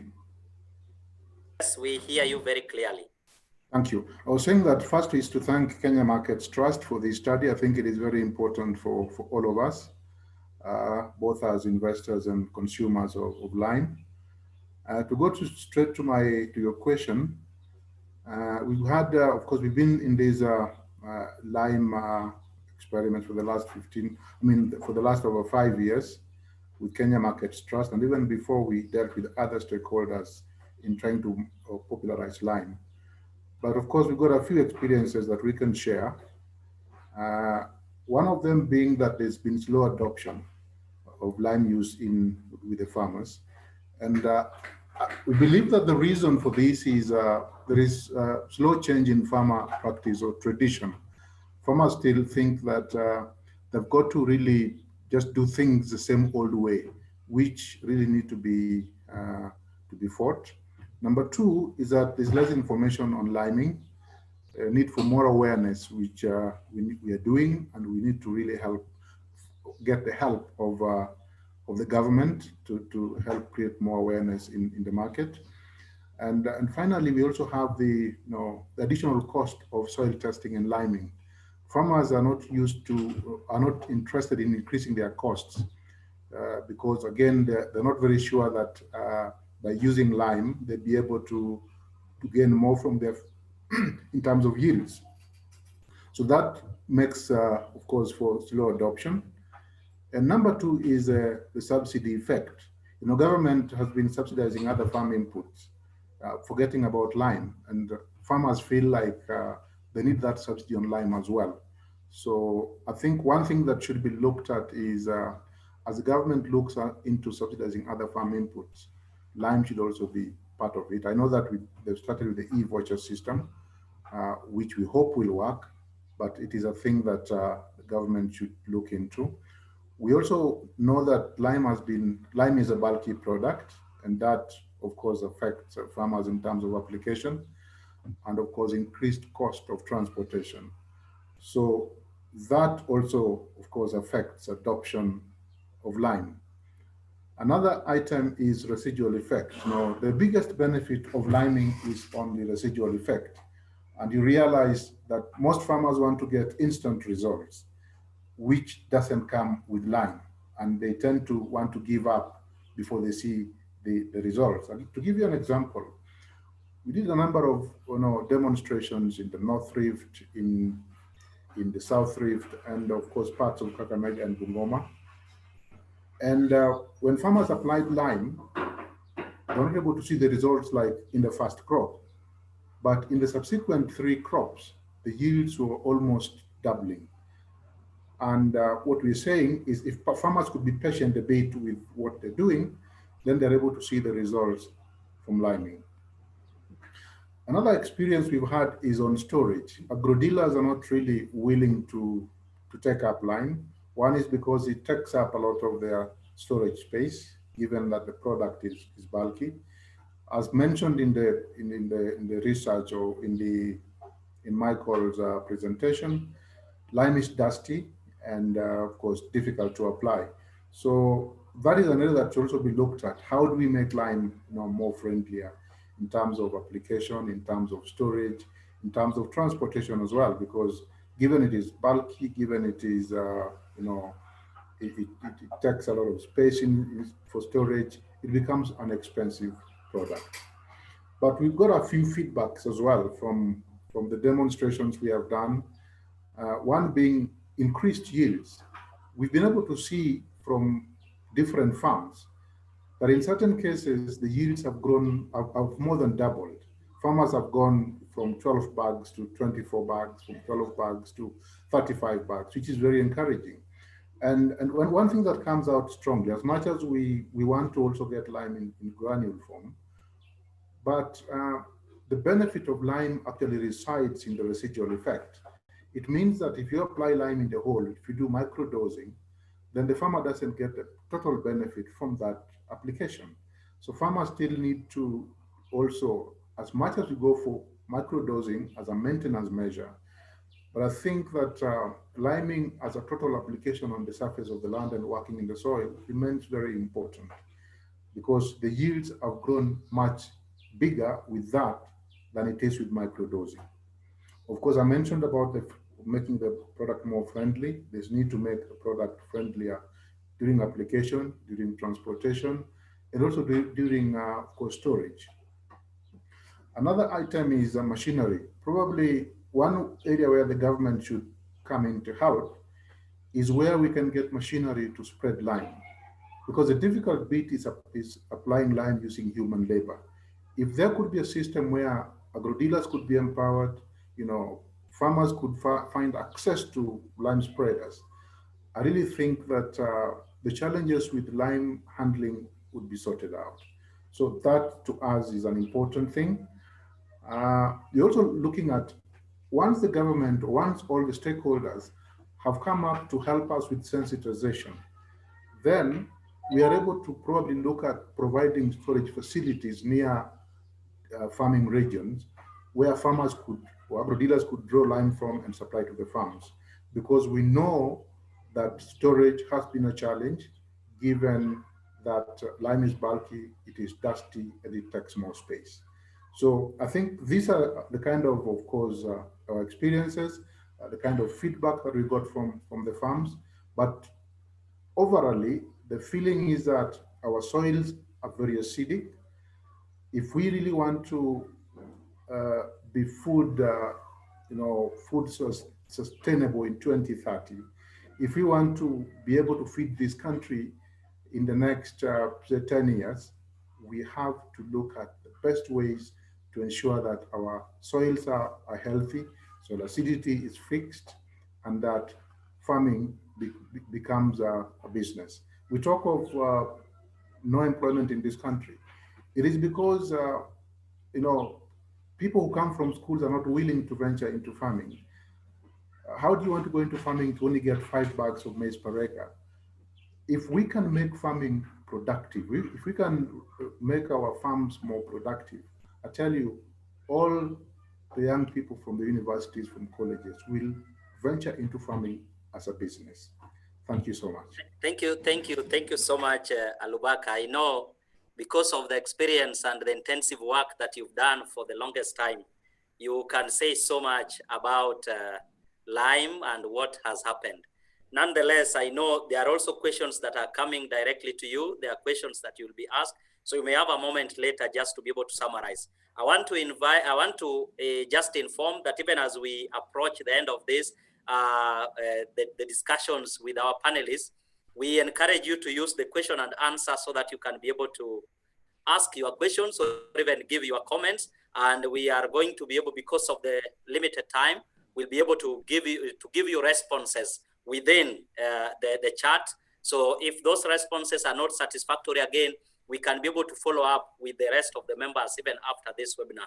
But we'll have, of course, an opportunity just to allow one person that will ask a question, then we will come to the end of it. Now, as we approach the end of it, and I know Alubaka has mentioned a lot of things, but I want to ask Mr. Eustace Muriuki, because you represent the Fertilizer Association of Kenya. What are some of the latest developments, Mr. Muriuki, in terms of Kenya's fertilizer? And is there a place for non-acidifying fertilizer in that development? What will you say about that? And I request that we can be brief, but try to tell us more about, is there a place for non-acidifying fertilizers?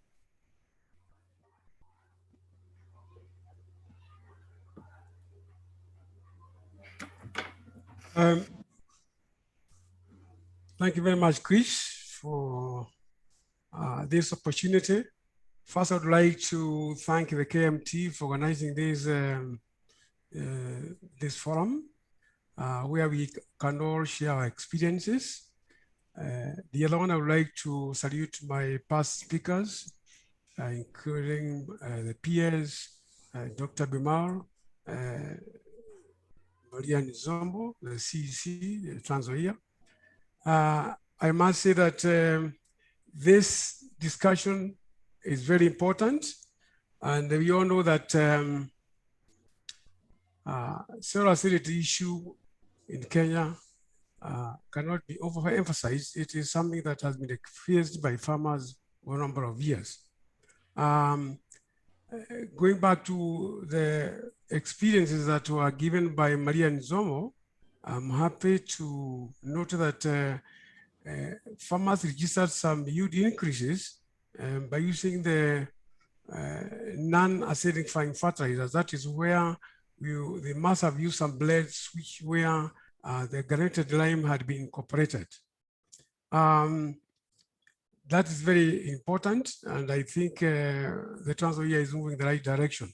Now, coming to the question of what the industry is doing on this issue of granulated lime, I must say that today we have about 7 companies in Kenya which are blending fertilizers.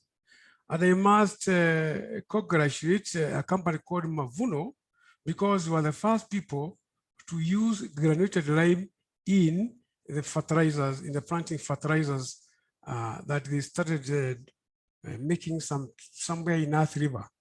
And after the introduction of the granulated lime, just as like what Nzombo has said, we were able to see that granulated lime being incorporated, because with the blended materials, you must use materials that are of uniform size. And therefore, the powdered lime could not have been incorporated in the fertilizers because it would introduce what we call the segregation. You find that you'll not be able to blend the granules and the powders, because if you do that, of course, you'll have some powder congregating at one part of the bag. So we are saying that we have addressed that issue, and that's where there has been an increase in the number of breeders in this country. And I want to tell you that, yes, we are actually, we have taken, or we have embraced the granulated lime, because we will be able to use it in our blending operations, because we are able to use it and blend with other materials like DAP, MOP, urea, and other materials, so that can be able to give to farmers a material or a fertilizer which has less risk of segregation. So that one we are addressing, and it is something that we are addressing very seriously. And we're also happy to note that the government has embraced this liming program, because without the support of the government, of course, there's not much you can do. So we have also learned from the presentation made by Mr. Kamau with respect to the investment in equipment that can be able to make lime. I have noted that it's about 200 million, you can be able to buy an equipment that can be able to granulate the powdered lime. And as most speakers have said, it is true, yes, it is the application of powdered lime is very hazardous. But what we need to ask our people from the car, they need to carry out some efficacy test, or try to find out the effectiveness of powdered lime vis-a-vis the granulated lime. Of course, we know that when it is powdered form, it is able to react with the soil and be able to reduce the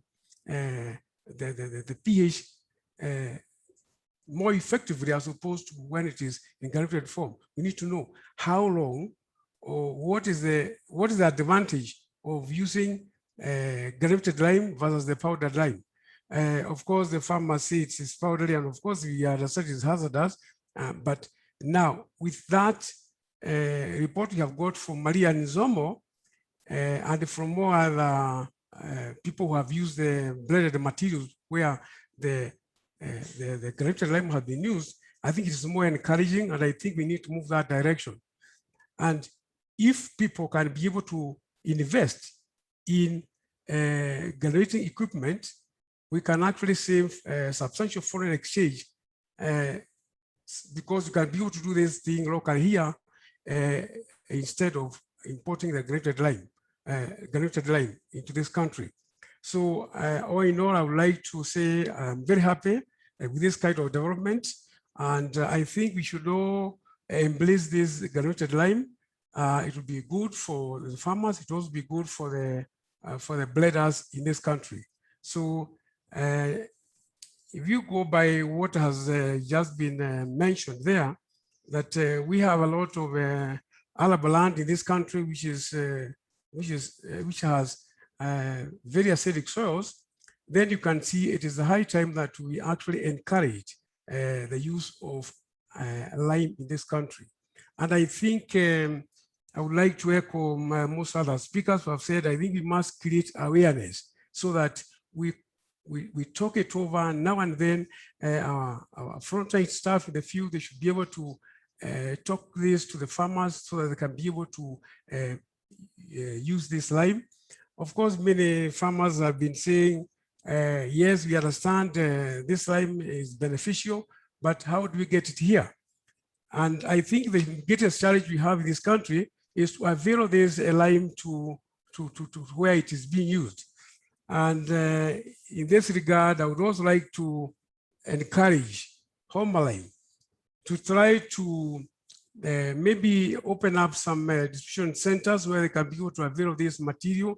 And also they should also think of trying to invest in this granulation equipment so that they should not only sell the powdered form, but we would be very happy to go to Homalime to go for a granulated material there instead of every Dick and Harry try to install an equipment where you can be able to make a granulated lime. So over to you, Abubakar. Please think about try to invest in this technology so that you can be able to help most farmers who are actually going through this problem of soil acidity. So thank you very much. And I think we are moving in the right direction. And then the time we embrace this liming is the time we shall be able to increase our crop productivity. Thank you very much. Thank you so much, Mr. Muriuki. Indeed, those are very good insights, and it is good to know that this is being embraced even by the Fertilizer Association of Kenya. Now, so much of the presentations have focused to the farmer, and we have talked about what the farmers' challenges are and even what the farmers need to know. But I think it is also important to give a farmer opportunity so that a farmer, one of the representatives of the farmers can actually share with us what is this experience in terms of lime application. Has there been an impact in terms of use of lime? So at this point, I want to invite one of us, Mr. Ernest Mutai, who is a farmer from Kericho, and he has been using lime for some time. So, Mr. Mutai, what are some of your experiences? What will you say? Will you say that there is an increase in yields? And what challenges or what will you see changed in terms of lime application and what is being sold to you? Mr. Mutai, welcome.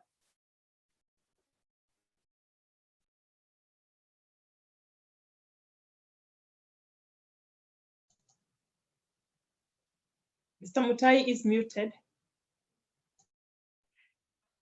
Are you hearing me now? Yes, we can hear you now, Mr. Mutai. You can go ahead. Are you also seeing me? I can see you very clearly. You really look like a farmer. Welcome. I'm an old farmer. Thank you very much. I want to thank Kenya Market Trust and everybody who has participated in this webinar today. I think today I've had a lot of experiences and sharing a lot of knowledge that for a long time I've missed. One of the things that really I appreciate is also the Homalime's concern. I started using lime 2018 or 2017, somewhere there, when I was visited by the extension officers who came to my place. And then having seen me, they invited me for a workshop on soil acidity in Kericho town. There, I learned that the challenges that I was having were actually acidity. My challenge was that I was not having enough grass for my animals. My fruits were bitter. And from there on, I decided to even offer the farm as a demo farm. So from then on, Homalime supplied me with about 1 ton of lime, which I applied to my grass, to my maize shamba, and also to my garden. And there was a change, complete change. I stopped having to go and purchase grass hay from elsewhere. And from there on, I've been very happy.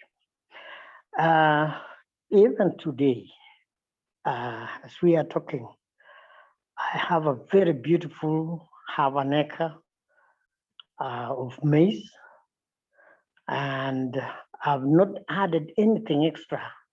Although even then I still used a DAP, I've not added any more of the lime since that time. But the maize is so beautiful. and I am expecting a very good yield. I have been using the maize also for both for my own consumption and also for my silage. And I've had also an increase with the use of this maize for silage, an increase in the yield in my dairy animals. So when we talk about lime, I think I appreciate very much the research that has been done and the extension services that have been forwarded, and of all the other challenges like being bulky, dusty, and all that, well,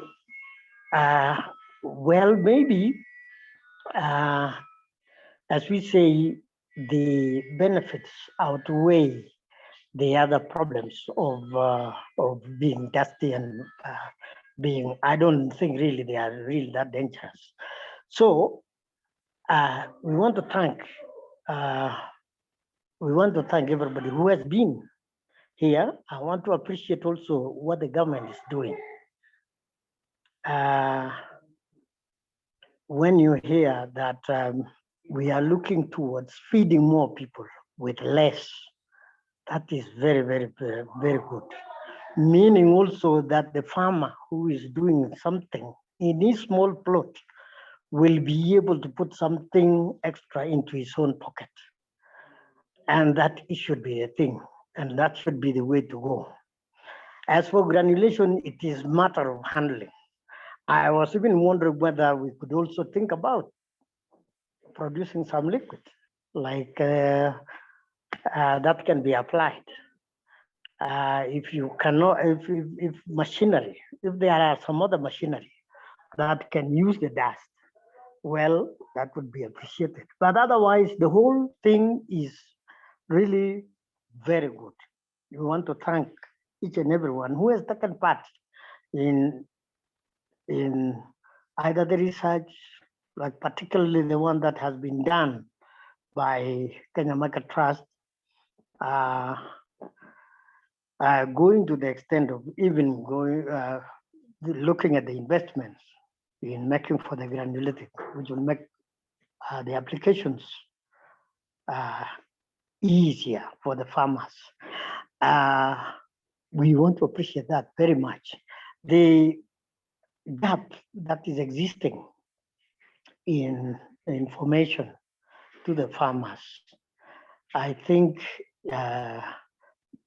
the county governments should take more and put more effort in disseminating the information that is there, particularly about the acidity and the use of lime for increased production, which can even double or even triple their production in the small areas. It will become more important. So, as a farmer, I want to say I support totally what has been happening, the concerns of all the others. I want to also appreciate Mr. Muriuki's group, who are also looking in that direction of bringing in less acidifying or even blending the fertilizer so that it becomes an easier thing for a farmer to use rather than even having to go elsewhere to look for the product.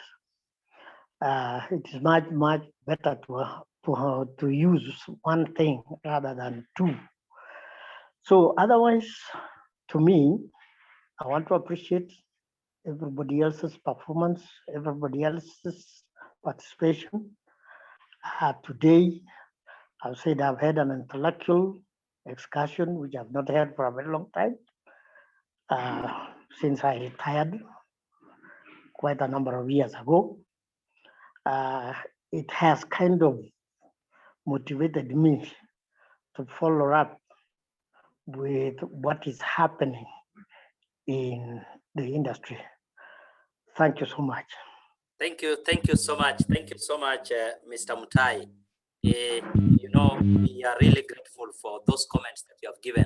I think at this time, I just want to remind all our participants that those who have asked questions, kindly look through the answer session, because in the answer section, you will find a lot of answers that have been provided to the questions that you are asking.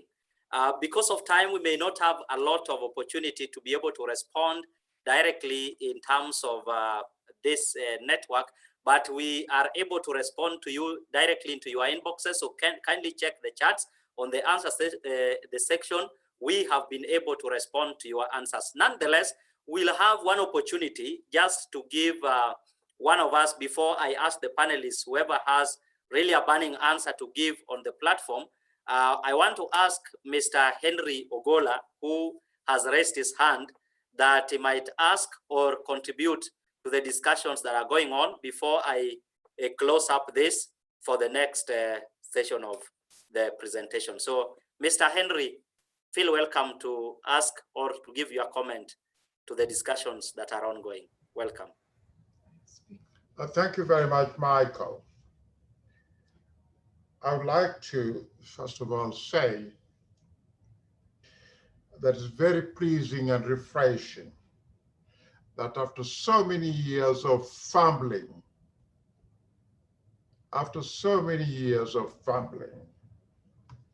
about soil acidity, at last, all stakeholders, including the government, has come to the realization and acceptance that the only way to tackle soil acidity is liming. I think there's a very good development to the extent that lime is now recognized as an important input and included in the e-voucher system. Having said that, then there is the issue of soil testing, which is very critical. As speakers have said, soil testing is a prerequisite for liming. The issue is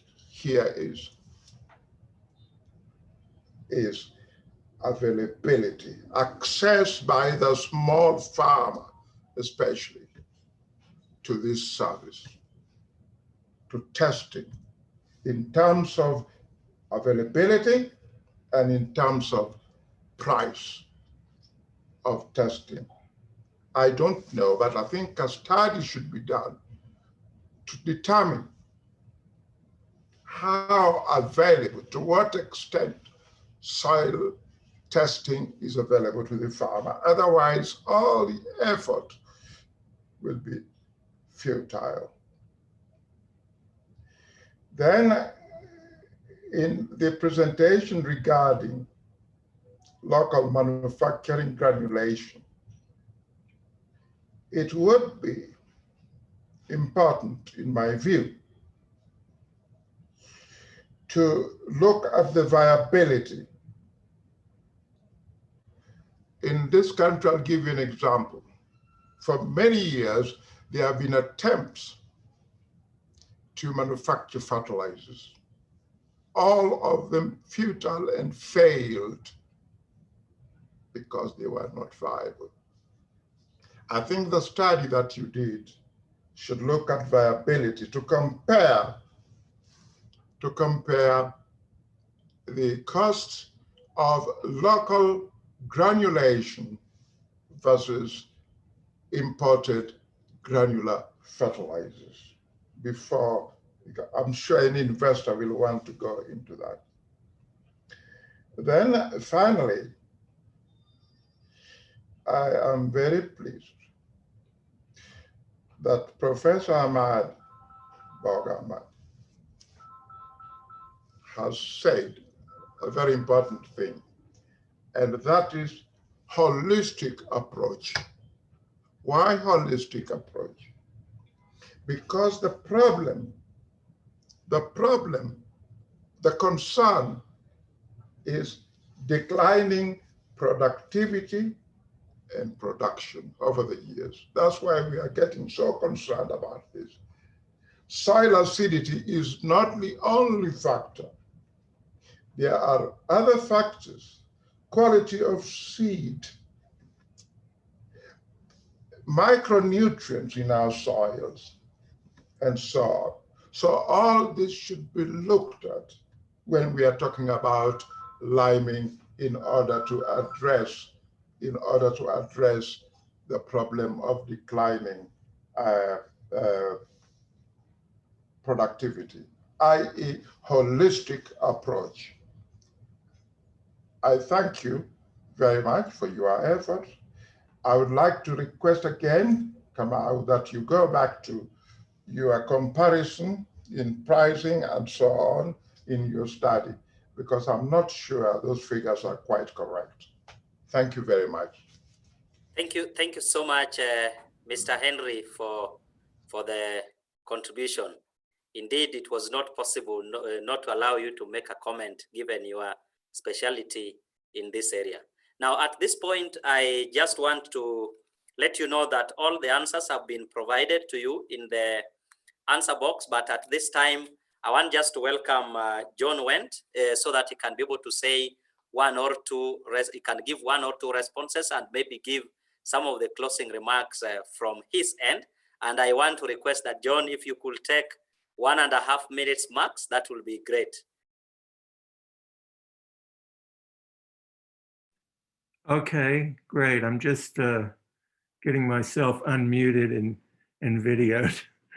All right, first there was one question about adding lime to fertilizers, which I thought was very relevant because indeed to neutralize the acidity in fertilizers, you're going to have to add almost as much lime and sometimes more lime than there is of the fertilizer ingredient. So for example, CAN or DAP, you would have to add, for every bag of DAP, you might have to add 2 bags of lime for every, and something very similar for CAN or urea. So there's a lot of misconception that you can simply add that to neutralize. One question I had through this whole thing is, what do we really mean by granulated lime? It's more than just the granulated lime that has been imported is more than you just take your ag lime and you granulate it. No, it's a much more intensive process than that. You have to take your regular ag lime, grind it into an extremely fine powder, and then granulate it. And one question I had was that considering in the costing, because I didn't see it in the costing, and I don't think as the costings indicated that you can produce that quality of granulated lime for 7,000 Kenya shillings. That fine granulation increases its reactivity and makes it able to use lower rates. But throughout the whole presentation, I just wasn't clear what do we actually mean by granulated lime? What's been imported as granulated lime versus just granulating ag lime in Kenya. Those are 2 completely different products. And so it would be good to get some clarity on that. And it also relates to the responsiveness of the products. So those are my only comments. I think it's been a great session. I hope we've all learned from it. And I hope we also have the opportunity to pursue some of these questions going forward. Thank you. Thank you so much, John. And I think at this point, it will be good that we get to the closing part so that we are able to keep our time. But before we get to that point, it will also be important that I give Michael an opportunity just to say 1 or 2 in terms of the responses, in terms of what has also been asked. He was the person that was presenting. If there is something that he wanted to make clear, then he can be able to do that. But also allow me to say that after this presentation, as you are all aware, we may not have a detailed presentation when you are in such a forum. But what we have actually done is that after this, you can be able to get the presentations. You can also get the full report from our website, from Kenya Markets website, so that you can be able to go through it and let us also engage. If there is something that is not clear, we welcome you to get in touch with us so we can be able to make it more clear, and we appreciate your participation. So Michael, if you could just make a brief comment as we come to the end of this session, then after you are done, kindly invite my co-moderator, Mercy, Dr. Mercy, to continue with the rest of the program. Thank you so much.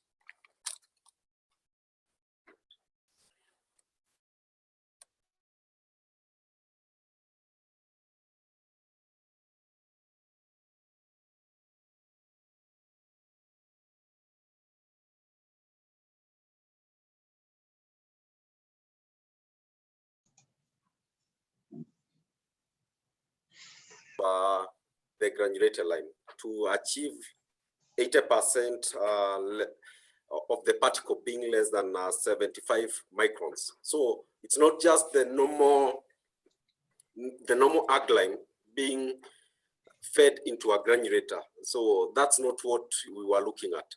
And there was also the issue of the cost of the binders to be able to bind these particles together. So it was a whole process. And that's why if I didn't go into the financial analysis in the details, you'll find that electricity was one of the most costly in terms of operation of the granulator, which was coming to about 30 million Kenya shillings because of the crushing and the actual granulation process. So we considered that next process of further grinding of the ground line to be able to achieve the desired particle size for granulation. Thank you. Mercy, over to you. Thank you. Thank you, Michael, and thank you to all panelists who've been able to really activate a very interesting discussion around lime. Thank you, participants, for the questions that you're throwing in. It shows there's a lot of interest. There's a lot of engagement. There's a lot of knowledge gap that people are willing to or are interested in getting. And I can only hope this has been able to help us be able to get answers to our questions and also be able to know who do we link with, how do we move forward from here. So at this point, I would like to invite Dr. David Kamau from CARO. David Kamau is the Director of Environment and Natural Resources Management at CARO, to just take a few minutes to give some key highlights of what are some of the take-homes he thinks we could carry with us. Dr. Kamau, you're welcome. Thank you, Mercy, and good afternoon, everybody. You'll agree with me that it has been a good 2 hours, used well. And at this point, I want to just give a quick wrap up on the key highlights from the presentations that have been done this morning. And I'll quickly, it will probably just take about maybe 3 minutes. I think if we look at what has been presented, this is an important conversation which is coming at the right time. This is planting time. And I think farmers need to sorry, I've just turned on my video.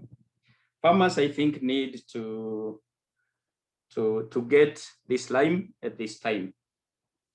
So the first presenter, who was actually Madam Alison Ngeno Otieno, the CEO of KMT, did give a very good background on the topic that we all are happy to have done. And she had 3 messages that she probably gave towards the end, and that Kenya has a very large deposits of lime, and we need to take the opportunity that we have close by. 2 was that soil health management is key, and indeed key for sorting out our food security issues in Kenya. And the last one was that KMT supports stakeholders that need to spur the development of granulated lime. I think that was a good point from Madam Allison, and we do hope that you'll stick to that.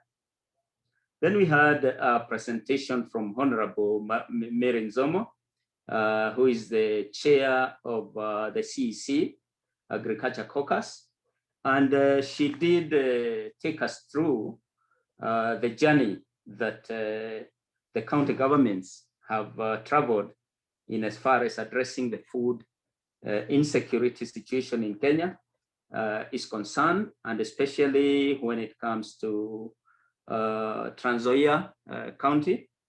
And one of the areas that she actually gave was the issue of information being power, and the growth that has happened over the use of lime to spur productivity in Trans Nzoia County, and also the lack of efficient soil testing services that were in the past that slowly have been improving, and this has led to a big extent the growth of that sector. So, and in terms of the productivity, she did indicate that Trans Nzoia has really come of age. They are now producing much more because of this soil acidity, overcoming the soil acidity problem. Then we had Dr. John Wendt on the need for soil acidity amelioration using evidence from recent soil mapping initiatives. And the soil mapping initiatives that he discussed about were the one on crop nuts and the ISDA soil maps. But the most important and I think key is that soil maps give a macro view on where to target our liming programs, and they are not meant to be about field lime requirement. And because you need to have your soil tested in the field if you are to get good lime requirement in the field. Then we had our PS of crop development and agriculture research, who gave a reflection on the implications of soil acidity and what the government is doing after the ESTGS strategy was launched.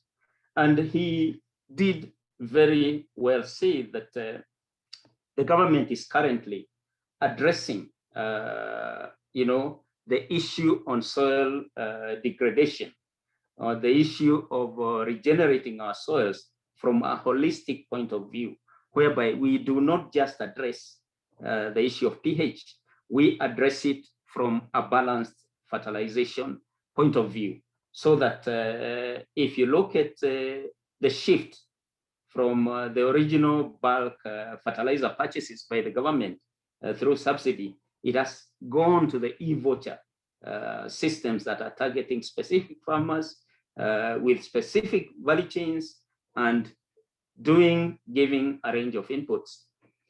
Then Michael Kamau, who gave the keynote address, who is an intervention specialist, especially in this area on lime, gave a very interesting presentation on the study that has been conducted in 12 counties across all Kenyan regions. And it is good to hear that about 59% of our farmers know that they know about lime. Only that the users are much less, at maybe around 29%. He gave an economic market and economic aspects on this study. And the beauty about the economic evaluation was that positive returns have been reported on the use of lime in all the studies that have been done. And the modeling perspective was very interesting and should actually be taken serious.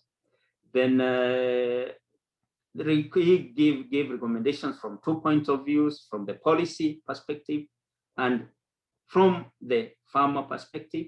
And it's interesting to note that the farmer needs a more friendly product, you know, and because we already have created awareness, what we now need is to increase awareness and stimulate the demand. Then on the policy, he talked of incentivizing the development or investment of the local granular lime production, and also fund research on crop response trials, which I think was also mentioned by Mr. Eustace Muriuki on the issue of looking at the efficacy of powdered lime and vis-a-vis granulated lime, which to me as a scientist, I believe is normally it would be a trade-off between the hazardous effect of powdered lime vis-a-vis maybe the compromised a little bit efficacy. Then we had the responses from Dr. Bimal Kantari and Mr. Joseph Alubaka and Eustace Muriuki, and an interesting farmer, Mr. Ernest Mutai, who has used lime products and is reaping great from this lime using of lime by, you know, getting good performance. To sum it all, I think I'll use the words that were used by Bimal, that we are on the right track. What we need is to stimulate granulated lime demand for our investors to come in. And this low adoption and use of lime by our farmers should actually be, you know, we should do much more, and especially our county governments, now that we know that agriculture is a devolved function, so that we can get our farmers. If we know that 65% of our arable land is acidic and maybe requiring lime, then we actually need to stimulate the demand for this lime, so that our investors can actually come in and give us a better quality lime product that is granulated lime. So thank you all for this very interesting and for attending. Thank you, and over to you, Mercy. Thank you so much for once again taking us through what we have learned, so that we can have some quick take homes to refer to and to refresh to. And I would like to start closing by giving a vote of thanks. And before I do that, we're going to post a small survey on the screen. And so as we are closing the meeting, please don't leave before you at least give us some feedback on the survey that is going to be posted on the screen. You can just click on it. And I'll first start by thanking the speakers and the panelists. First of all, for even just preparing to be able to give us this insightful information. There's a lot that has gone around, like Dr. Kamau has highlighted. Professor Hamadi Boga, Principal Secretary, We have also heard from all the speakers, Honorable Mary Nzomo, Dr. John Wendt, and the panelists, Eustace Morioki, Joseph Arubaka. We have heard from the farmer, and we cannot stop but just say thank you for what you have shared today has really inspired us. And I think we will be following up on those discussions later. I would like to also appreciate the institutions that have come together to put this webinar together and to even select the speakers and the topics that we have engaged in. The Kenya Market Trust, International Fertilizer Development, IFDC, and the KFAT, the Kenya Fertilizer Platform. I think this is one of the series of the webinars that the KFAT platform has been carrying out, and we want to say that we appreciate the continuity, we appreciate the additions to the previous knowledge, and I can see we are really on a good road. I would like to also thank all the participants for joining in and staying in. We took a little longer and you didn't drop out. You just stayed in to listen. That tells us that you're interested in this topic and posting your questions. And that's really the appreciate. If we didn't get to answer your question in this session, you're not left out. We will definitely follow up and answer all the questions and provide them to the participants. So don't feel left out.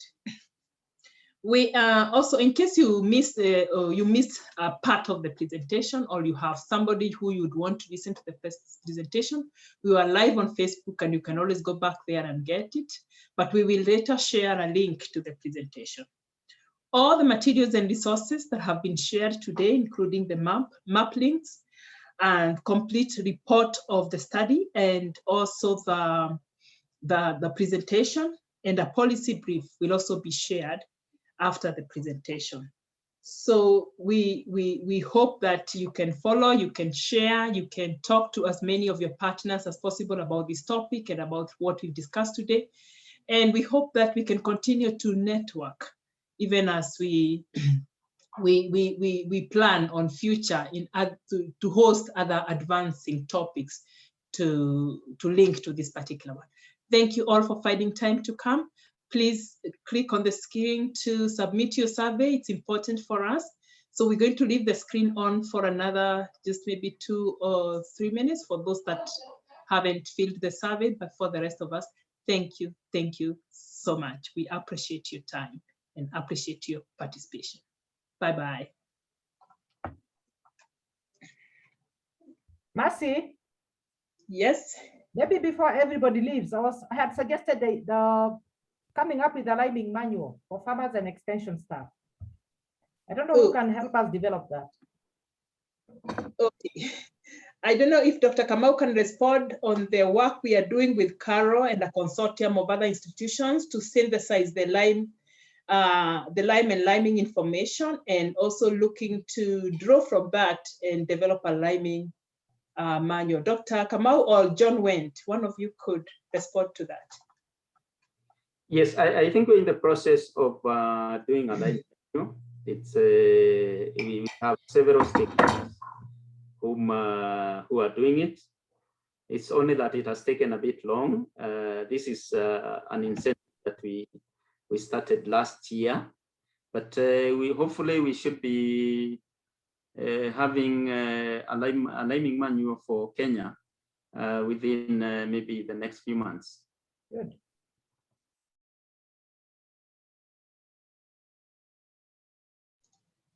Thank you, Dr. Kamau. If you have filled the questionnaire, you're free to leave at your own time, but please drop us a note. We are interested in hearing your feedback.